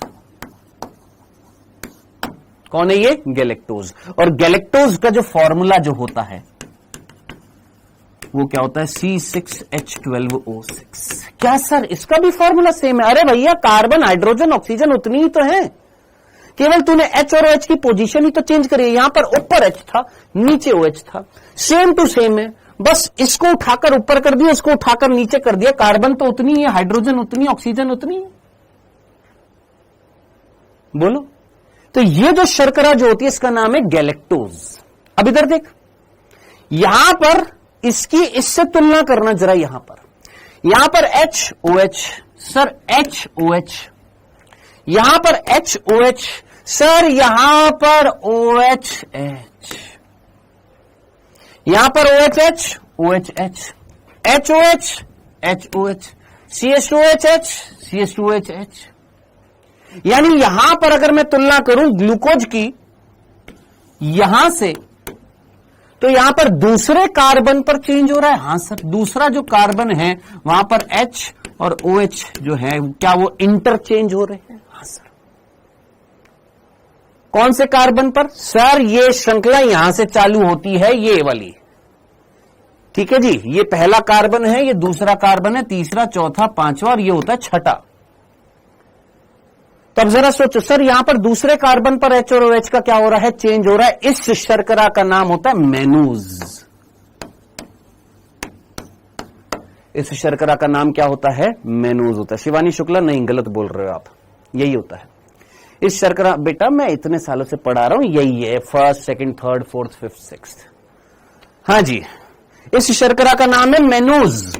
इस शर्करा का नाम था गैलेक्टोज। इस शर्करा का नाम है ग्लूकोज। तो बता मेनोज का फॉर्मूला क्या होएगा? सर मेनोज जो है वो भी सर C6H12O6 है। हाँ जी। अब आप मुझे बताइए, ग्लूकोज, गैलेक्टोज, मेनोज, इन तीनों का फॉर्मूला तो सेम है, केवल फर्क किस चीज का था सर? H और OH की पोजीशन का ऑन द कार्बन की संख्या। ऐसे कंपाउंड्स को हम अंग्रेजी में बोलते हैं एपीमर। क्या बोलते हैं? एपीमर। क्या नाम दिया जाता है? एपीमर बोला जाता है। डन? क्लियर है? समझ में आ गया? भूलना मत, जहां पर कार्बन संख्या दूसरी, चौथी, पांचवी पर H और OH का चेंज होता है उनको हम बोलते हैं एपीमर। और फर्स्ट पर अगर चेंज हो जाए, कहां पर? पहले कार्बन पर अगर चेंज हो है उनको हम बोलते हैं एनोमर। उनको हम क्या नाम देते हैं? एनोमर नाम देते हैं। ये केमिस्ट्री में आता है, जो मैंने तेरे को हल्की फुल्की बता दी है। अब अगर तेरे को ये सारी चीजें अगर समझ में आ गई तो बस सीधा सीधा ध्यान से सुन। अगर मैं हजारों, थाउजेंड्स ग्लूकोज को जोड़ दूं, क्या बोला मैंने? मैंने बोला ये glucose glucose glucose glucose glucose गुलगुल गुलगुल गुलगुल गुलगुल गुलगुल, ऐसे बहुत सारे ग्लूकोज को अगर मैं आपस में जोड़ दूं, जोड़ दिया? हां सर। तो एक बड़ा सा एक अणु बन रहा है। क्या मैं इसको पॉलीमर बोलूंगा? इस संरचना को केमिस्ट्री में इतना तो पढ़ा होगा, इसको क्या बोलते हैं? पॉलीमर, बहुलक। शायद समझ में नहीं आ रहा। मैंने बोला ये एक जो होता है इसको हम बोलते हैं एकल इकाई, मोनोमर। जैसे मैंने बोला ये एक ईंट है, एक ईंट, ऐसी कई सारी ईंटों को मिलाकर एक दीवार खड़ी कर दी, ये पूरी एक दीवार बना दी, तो दीवार क्या कहलाएगी सर? बहुलक कहलाएगी, पॉलीमर कहलाएगी। तो जरा सोच, मैंने यहां पर क्या बोला कि सेल्यूलोज जो है वो एक बहुलक है, किसका? ग्लूकोज का। ऐसे लिख दूं क्या? सेल्यूलोज जो है वो ग्लूकोज का बहुलक है। तो जो ड्रॉपर्स है उनके लिए तो बहुत सिंपल सी बात है, उन्होंने कई बार पढ़ा हुआ कि सेल्यूलोज जो है वो किसका बहुलक होता है? सर ग्लूकोज का बहुलक होता है। नेक्स्ट, सर ये गैलेक्टेन किसका बहुलक होएगा? अब तो खुद सोच, गैलेक्टेन किसका बहुलक होएगा? दिमाग लगा। गैलेक्टेन, गैलेक्टेन में गैलेक्ट वर्ड आ रहा है तो थोड़ा सा कॉमन सेंस लगा ले, ये गैलेक्टोज का बहुलक होता है। अब तू खुद सोच, मेनिन्स क्या होएगा? सर ये मेनोज का बहुलक होता है। डन? तो बेसिकली बच्चे जो होते हैं इन्हीं दो वर्ड में कंफ्यूज्ड होते हैं। सर ये सेल्यूलोज, हेमी सेल्यूलोज क्या होते हैं? देखो हेमी सेल्यूलोज जो होता है उसमें कई सारी शर्कराएं आती हैं। इसमें ग्लूकोज भी आता है, इसमें आपका डीऑक्सी राइबोज भी आता है, इसमें ज़ाइलुलोज भी आता है, रेमनोज भी आता है। ये क्या होती है? शर्कराएं होती हैं। ये अलग अलग प्रकार की शर्कराएं मिलकर क्या बनाती है? हेमी सेल्यूलोज बनाती हैं। ठीक है जी। सिमिलरली जो पैक्टिन जो होता है इसमें भी अलग अलग शर्कराएं होती हैं, जिसमें ग्लूकोज भी आता है, रेमनोज भी आता है, अरेबिनोज भी आता है। ठीक है, तो ये आपने याद नहीं रखना है। क्यों? क्योंकि कोई पूछने वाला नहीं है आपसे कि बता दे हेमी सेल्यूलोज किससे बना होता है, पैक्टिन किससे बना होता है। हाँ, ये वाला कोई पूछेगा नहीं, लेकिन कंसेप्ट समझना था कि गैलेक्टेन बहुलक है गैलेक्टोज का, मैनिन बहुलक है मैनोज का, सेल्यूलोज बहुलक है किसका, ग्लूकोज का। यानी सारी की सारी इकाई सेम है, ग्लूकोज ग्लूकोज ग्लू, यानी सारे के सारे कौन है, ग्लूकोज है। तो जरा सोच समझकर मुझे बताना, इतना सा एक वर्ड पूछने वाला हूं, अगर ये सेल्यूलोज है जिसमें सारे के सारे कौन है, ग्लूकोज है, तो आप मुझे बताना, इंग्लिश के दो वर्ड पूछ रहा हूं मैं, एक वर्ड है होमोपॉलीमर और एक वर्ड है हेटेरोपॉलीमर। देखते कितने बच्चे पकड़ पाएंगे। होमोपॉलीमर का मतलब समबहुलक और हेटेरो मीन्स विषम बहुलक है, यानी जारी की सारी इकाई अगर सेम होंगी, glucose glucose glucose glucose glucose glucose glucose, तो वो क्या कहलाएगा सर, वो बहुलक जो होएगा वो सारी की सारी सेम इकाई से बना हुआ है, तो क्या कहलाएगा, समबहुलक। अब तो खुद कॉमन सेंस लगा, दिमाग लगा, ये सेल्यूलोज समबहुलक है, ये गैलेक्टेन समबहुलक है, ये मैनिन समबहुलक है या नहीं है। हां सर, ये समबहुलक है, ये समबहुलक है, ये समबहुलक है। अब थोड़ा सा कॉमन सेंस लगा ले, हम इनको डायरेक्टली बोलेंगे सर ये विषम बहुलक होते हैं, जो अलग अलग शर्कराओं से मिलकर बने होते हैं, ये भी विषम बहुलक होता है।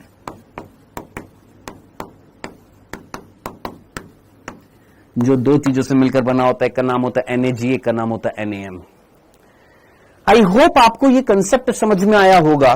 जो डायरेक्ट क्वेश्चन जो बनेगा नीट में वो यहां से बनेगा कि पादपों के अंदर कोशिका भित्ति किससे बनी होती है, इन चार चीजों से, जो शैवाल के अंदर चार चीजों से, कवक के अंदर काइटिन से, जीवाणु के अंदर इनसे। ये क्या है सर, ये शर्कराएं हैं, ये कार्बोहाइड्रेट्स हैं, जिनमें से कुछ मॉडिफाइड कार्बोहाइड्रेट्स भी होते हैं। जैसे ये पेप्टिडोग्लाइकेन जो होता है ये मॉडिफाइड कार्बोहाइड्रेट्स है, ये पैक्टिन जो होता है ये मॉडिफाइड कार्बोहाइड्रेट। अब ये मॉडिफाइड कार्बोहाइड्रेट क्या होता है, ये हम जैव अणु में पढ़ेंगे। ठीक है जी, चलिए अब मैं आपको एक बार प्लानर दिखा देता हूं। Planner planner planner planner planner planner डिंग चिक डिंग चिक डिंग चिक डिंग चिक डिंग चिक डिंग चिक डिंग चिक।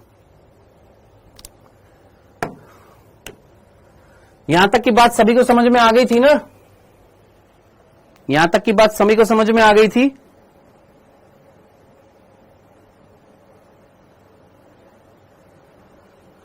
ओके कार्तिक, हाँ जी, यहां तक की बात सभी को समझ में आ गई थी। सर प्लानर क्या होता है, मतलब हम एक प्लान बनाते हैं कि ये चैप्टर इतने लेक्चर में खत्म हो जाएगा, ये चैप्टर इतने लेक्चर में खत्म हो जाएगा। एक सेकंड वेट करिए, मैं एक बार व्हाट्सएप खोल देता हूं। भैया कोई आएगा इधर? हेलो राहुल, राहुल, राहुल कोई है? चाय पी लो तुम बस।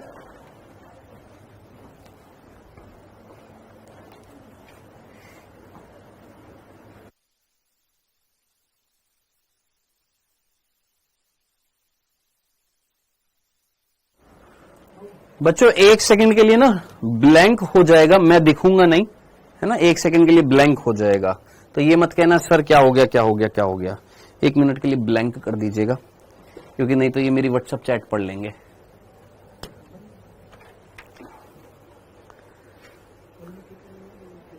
करिए, ब्लैंक कर दीजिए।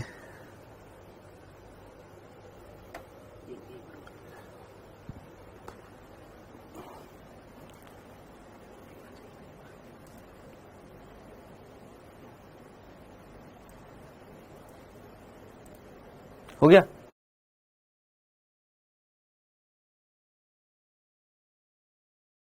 जाती रहे, कोई दिक्कत नहीं है। आज जाती रहे। क्या हाल है बच्चों, कैसे हो? बढ़िया, मजा आ रहा है? एक सेकंड रुक जाओ बस, मेरे को खोलने दो। कहाँ है आरंभ नीट 2025। भाई मैसेज क्यों नहीं दिख रहा? मैं भेज दूं क्या इसमें वापस से? खुद ही को भेज दूं? एक सेकंड रुक जाओ। आ गया ना।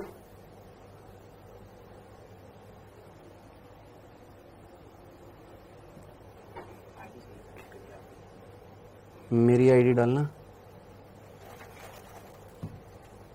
PARTH@ln.in। हाँ जी,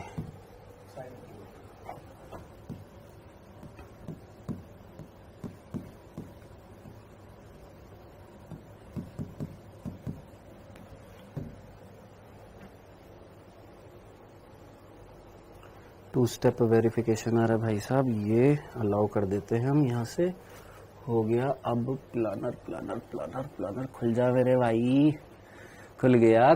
चलो भैया दिखा दो बच्चों को।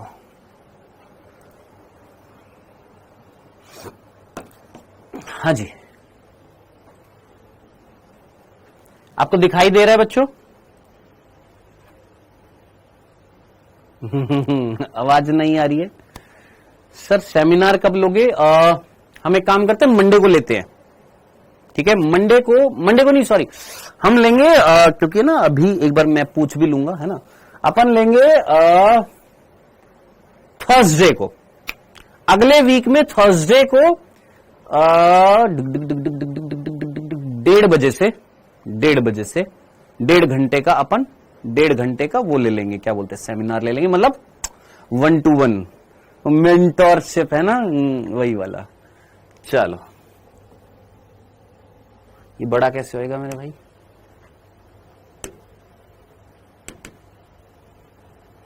कुछ ज्यादा नहीं हो गया? ले मेरे भाई, यहां पर नोट डाउन करते जाइएगा। वैसे नोट डाउन करने की कोई जरूरत नहीं, मतलब करना चाहते हैं कर लीजिए। कोशिका जीवन की इकाई 20 लेक्चर, कोशिका चक्र कोशिका विभाजन 9 लेक्चर, जीव जगत 2 लेक्चर, जीव जगत का वर्गीकरण 4 लेक्चर, वनस्पति जगत 5 लेक्चर, पुष्पीय पादपों के आकार की 5 लेक्चर, पुष्पीय पादपों में लैंगिक जनन 14 लेक्चर, मानव जनन 15 लेक्चर, जनन स्वास्थ्य 4 लेक्चर, जैव अणु। एक काम करूं, मैं काम करता हूं, इसकी ना इस तरीके से कॉपी करके, मतलब इस तरीके से फोटो, मतलब इस तरीके से स्निप करके, क्रॉप करके, क्रॉप बोलते हैं ना अंग्रेजी में, क्रॉप करके आज की स्लाइड में डाल दूंगा, ठीक है? ओके। एक बालक कह रहे सर 20 लेक्चर, बाबले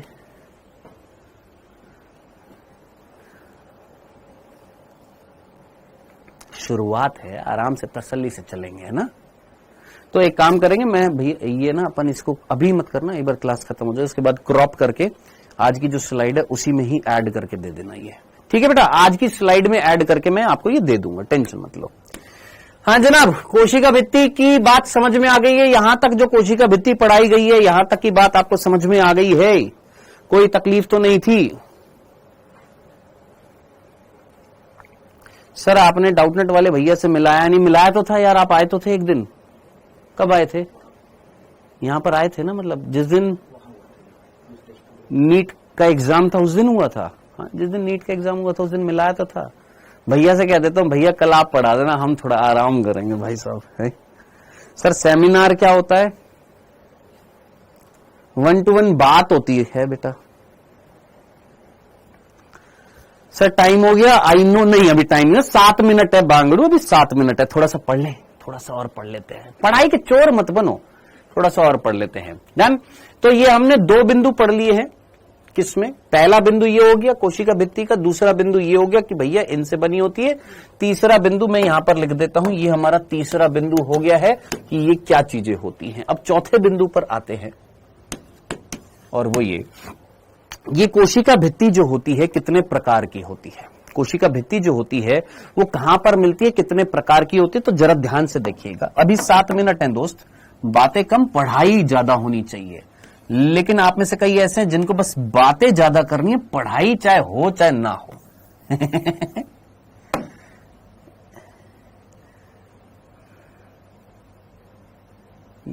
नहीं है, ऐसी कोई कोशिका नहीं दिख रही है यहां पर। चलो हम ये बना देते हैं। ये भैया इस तरीके से 2 कोशिकाएं हैं, ठीक है? और ये दोनों कोशिका जो है इन दोनों कोशिकाओं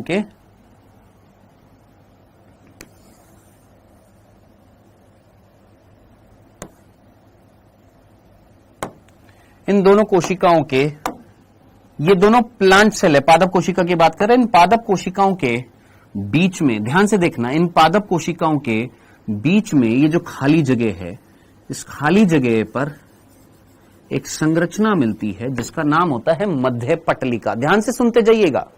सर सेल वॉल निर्जीव होती है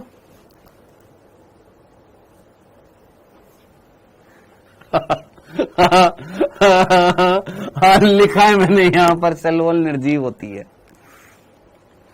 हाँ, तो हमने क्या बोला, ये दो प्लांट सेल हैं, पादप कोशिका। इन पादप कोशिकाओं के बीच में खाली जगह थी, इस खाली जगह पर एक संरचना मिल रही है। और ये संरचना जो है, ये संरचना ध्यान से सुना, ये मान लो ये दो ईंट है, इन दोनों ईंटों के बीच में हमने कछु लगा दिया, कुछ भर दिया है। सर क्या भर दिया आपने इन दो ईंटों के बीच में? ईंट तो देखिए ना, अब ये कहें कि सर ईंट क्या होती है? दीवार जिससे बनी होती है। ये दो ईंटें हैं, इन दोनों ईंटों के बीच में हमने सीमेंट डाल दी, सीमेंट डाल दी। अब साहब ये जो सीमेंट जो है, ये जो सीमेंट जो है, सर क्या क्वेश्चन बनेगा? सीमेंट, हाँ बनता है। ये जो सीमेंट है ये बनी होती है किससे? ये बनी होती है कैल्शियम, मैग्नीशियम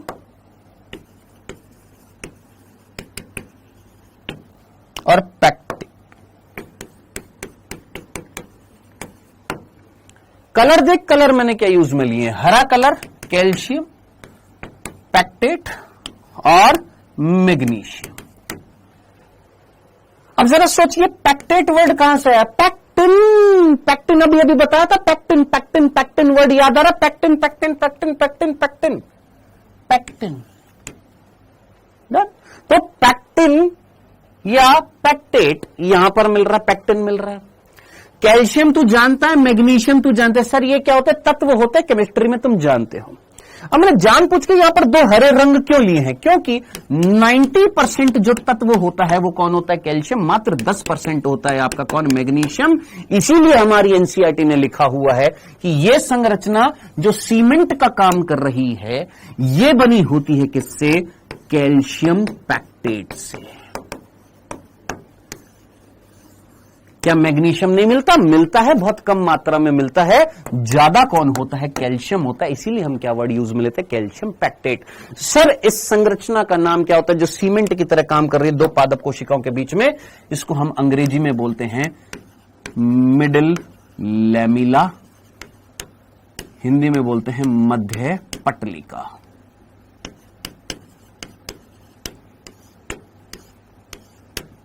क्या नाम है? मिडिल लैमिला, मध्य पटलिका। ये मध्य पटलिका। अब आपका प्रश्न होगा सर ये मध्य पटलिका कैसे बनी? पूछेंगे ना सर ये मध्य पटलिका कैसे बनी? इसका आंसर मैं दूंगा तेरे को नेक्स्ट चैप्टर में जब तू कोशिका विभाजन पढ़ेगा। ठीक है सर, इसका काम क्या होता है? दो पादप कोशिका को जोड़े रखना, दो प्लांट सेल को जोड़े रखना। दो पादप कोशिकाओं के बीच में सीमेंट का कार्य करती है, दो पादप कोशिकाएं आपस में एक दूसरे से जुड़ी रहती हैं। अब मैं तेरे से पूछूंगा, जल्दी से मुझे आंसर देना, फटाफट जल्दी से मुझे आंसर देना, जल्दी जल्दी फटाफट मुझे आंसर देना। ये दो पादप कोशिकाओं को जोड़े रखती है, जल्दी से मुझे आंसर देना। क्या कोई प्लांट एकल कोशिकीय भी होते हैं?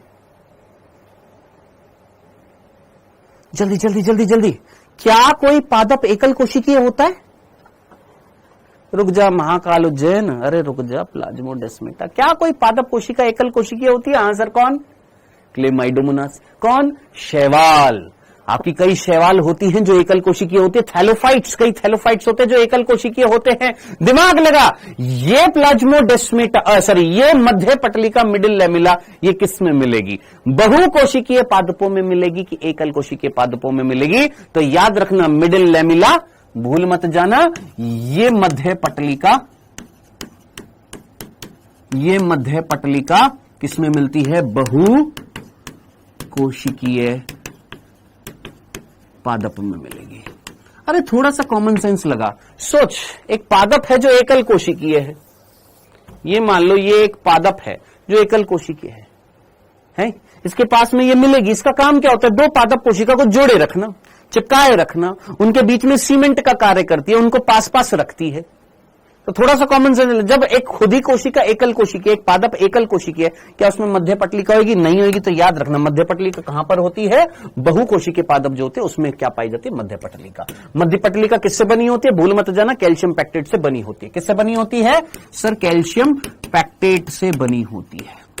डन। अब इधर देखना सर कैसे बनती है ये मध्य पटलिका, ये आपको अगले चैप्टर में पता लगेगा जब आप पादपों में कोशिका का विभाजन पढ़ेंगे, वहां पर आएगा।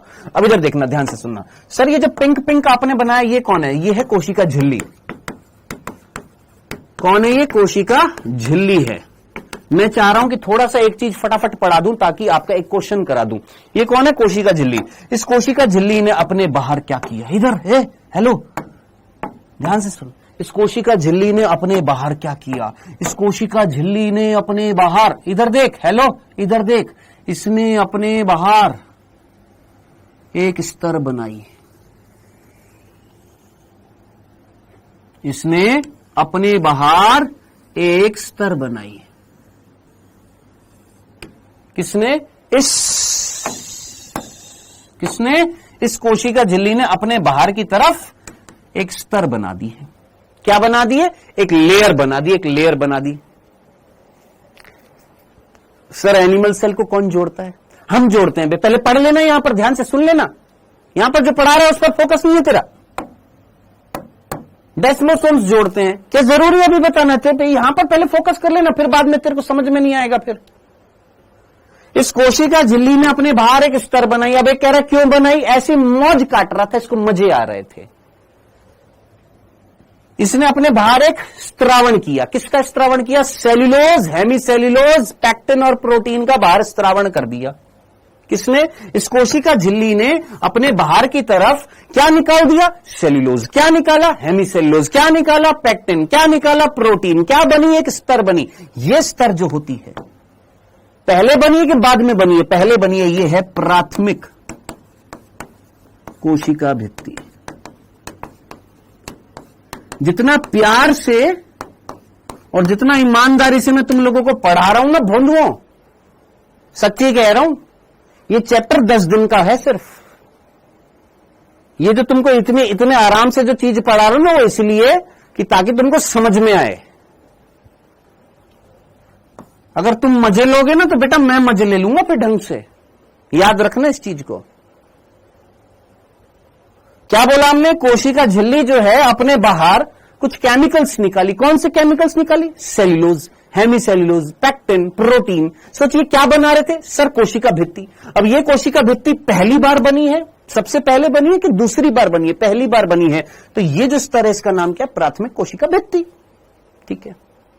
अब ध्यान से सुनना, क्या सर ये कोशिका झिल्ली बाद में भी निकालती है क्या? क्या ये कोशिका झिल्ली बाद में भी और स्तर बनाती है? हां बनाती है। कब बनाती है? जब ये कोशिका वृद्धि करती है। चलो सर अभी समझ में नहीं आएगा, यहीं छोड़ देते हैं, नहीं तो तुम्हारे ऊपर से जाएगा। ऐसे समझ लो, ये सेल जो थी ये छोटी सेल है, अभी अभी पैदा हुई है, तो इसको मैं नवोद्भिद सेल बोलूंगा, नई कोशिका बोलूंगा। तो इस नई कोशिका ने अपने चारों तरफ क्या बनाई? एक भित्ति बना दी जिसका नाम था प्राथमिक कोशिका भित्ति। अब ये कोशिका धीरे धीरे बढ़ेगी। हाँ सर। ये कोशिका धीरे धीरे मैच्योर होएगी। हाँ सर। ये कोशिका धीरे धीरे परिपक्व होएगी। हाँ सर।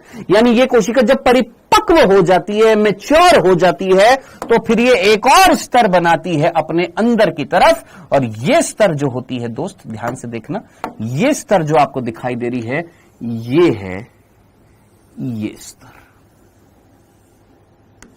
जिसकी संख्या 1 से 3 तक हो सकती है या कुछ कुछ में 1 से 6 तक भी होती है। अब ये जो स्तर बनी है ये है द्वितीय कोशिका भित्ति।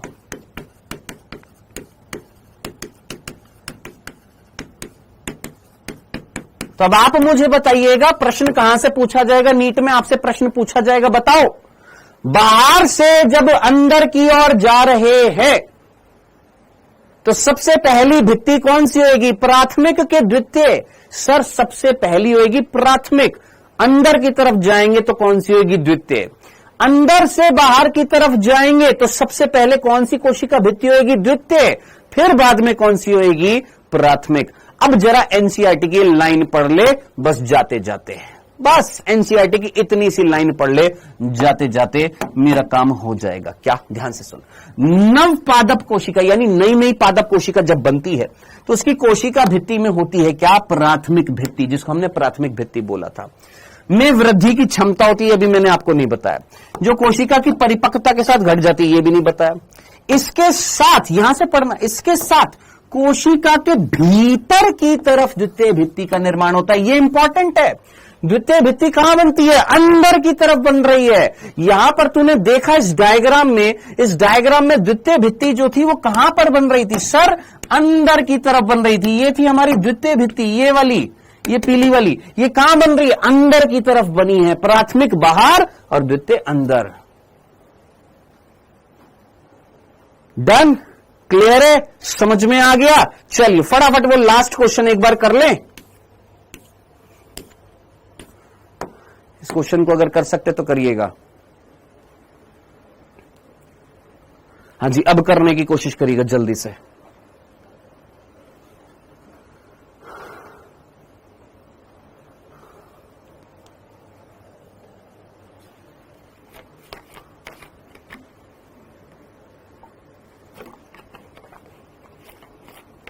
नहीं कर रहा सौम्या, आज तक किया है क्या बेटा?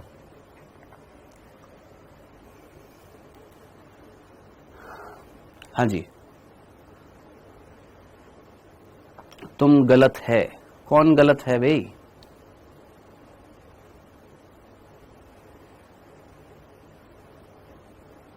हाँ जी, कर लिया। आइए फटाफट, जल्दी से टाइम हो जाएगा, नहीं तो फिर कहेंगे सर हमारे 15 मिनट खा गए। कोशिका झिल्ली का लिपिड घटक मुख्य रूप से फॉस्फोग्लिसराइड होता है, ये आज आपने पढ़ा है। मेन कौन होता है, फॉस्फोग्लिसराइड होता है, जिसको हम फॉस्फोलिपिड बोलते हैं। ये तो बिल्कुल सही कथन है, क्वेश्चन में पूछा था इनमें से कितने कथन गलत हैं। चलो ये तो सही है। ध्रुवीय अणु कौन था मेरे भाई, ये इस तरीके से था ना, लिपिड। और जो बाहर से आ रहे थे ध्रुवीय अणु पास नहीं हो रहे थे तो क्या हो रहा था, सुसाध्य विसरण। ध्रुवीय अणुओं को कोशिका झिल्ली की लिपिड द्विपरत के माध्यम के पार करने की क्षमता होती है, इसलिए उनके परिवहन को सुविधा प्रदान करने के लिए कैरियर प्रोटीन की आवश्यकता नहीं होती है। गलत हो गया। कैसे गलत हो गया? ध्रुवीय अणु जो होते हैं क्या वो आसानी से पार हो जाते हैं? नहीं सर, नहीं होते हैं। उनको पार करने के लिए कैरियर प्रोटीन की आवश्यकता होती है। ये बोल रहा है कैरियर प्रोटीन की आवश्यकता नहीं होती है। गलत हो गया। द्वितीय भित्ति वृद्धि करने के लिए सक्षम होती है और यह कोशिका की बाहर की तरफ बनती है। अभी मैंने तेरे को बताया द्वितीय भित्ति जो होती है वो बाहर की तरफ बनती है कि अंदर की तरफ बनती है? सर अंदर की तरफ बनती है। गलत। लिपिड की अर्ध तरल स्वभाव कोशिका झिल्ली की कुल लिपिड द्विपरत में प्रोटीन की अनियमित होएगा बेटा, ये अनियमित गति को संभव बनाती है। बिल्कुल सही है। हमने बोला था लिपिड जो अर्ध तरल है उसके अंदर लिपिड क्या कर रहे हैं सर, तैर रहे हैं। कैसे तैर रहे हैं सर? अनियमित गति से तैर रहे हैं। यही तो तरल कृमिर फ्लूइड मोज़ेक मॉडल था। ये तो सही है। मध्य पटलिका विभिन्न पड़ोसी कोशिकाओं को एक साथ जोड़ती। अभी मैंने तेरे को बताया मध्य पटलिका कौन थी, मिडिल लैमेला, जो क्या कर रही थी सर, सीमेंट का काम कर रही थी, पादप कोशिकाओं को पड़ोसी कोशिकाओं को जोड़ने का काम कर रही थी। तो भैया आपके दो कथन जो हैं वो गलत हैं, तो आंसर क्या आ जाएगा? 2 नहीं आएगा, 2 कथन गलत हैं, यानी आंसर क्या आएगा इसका? 4th होएगा।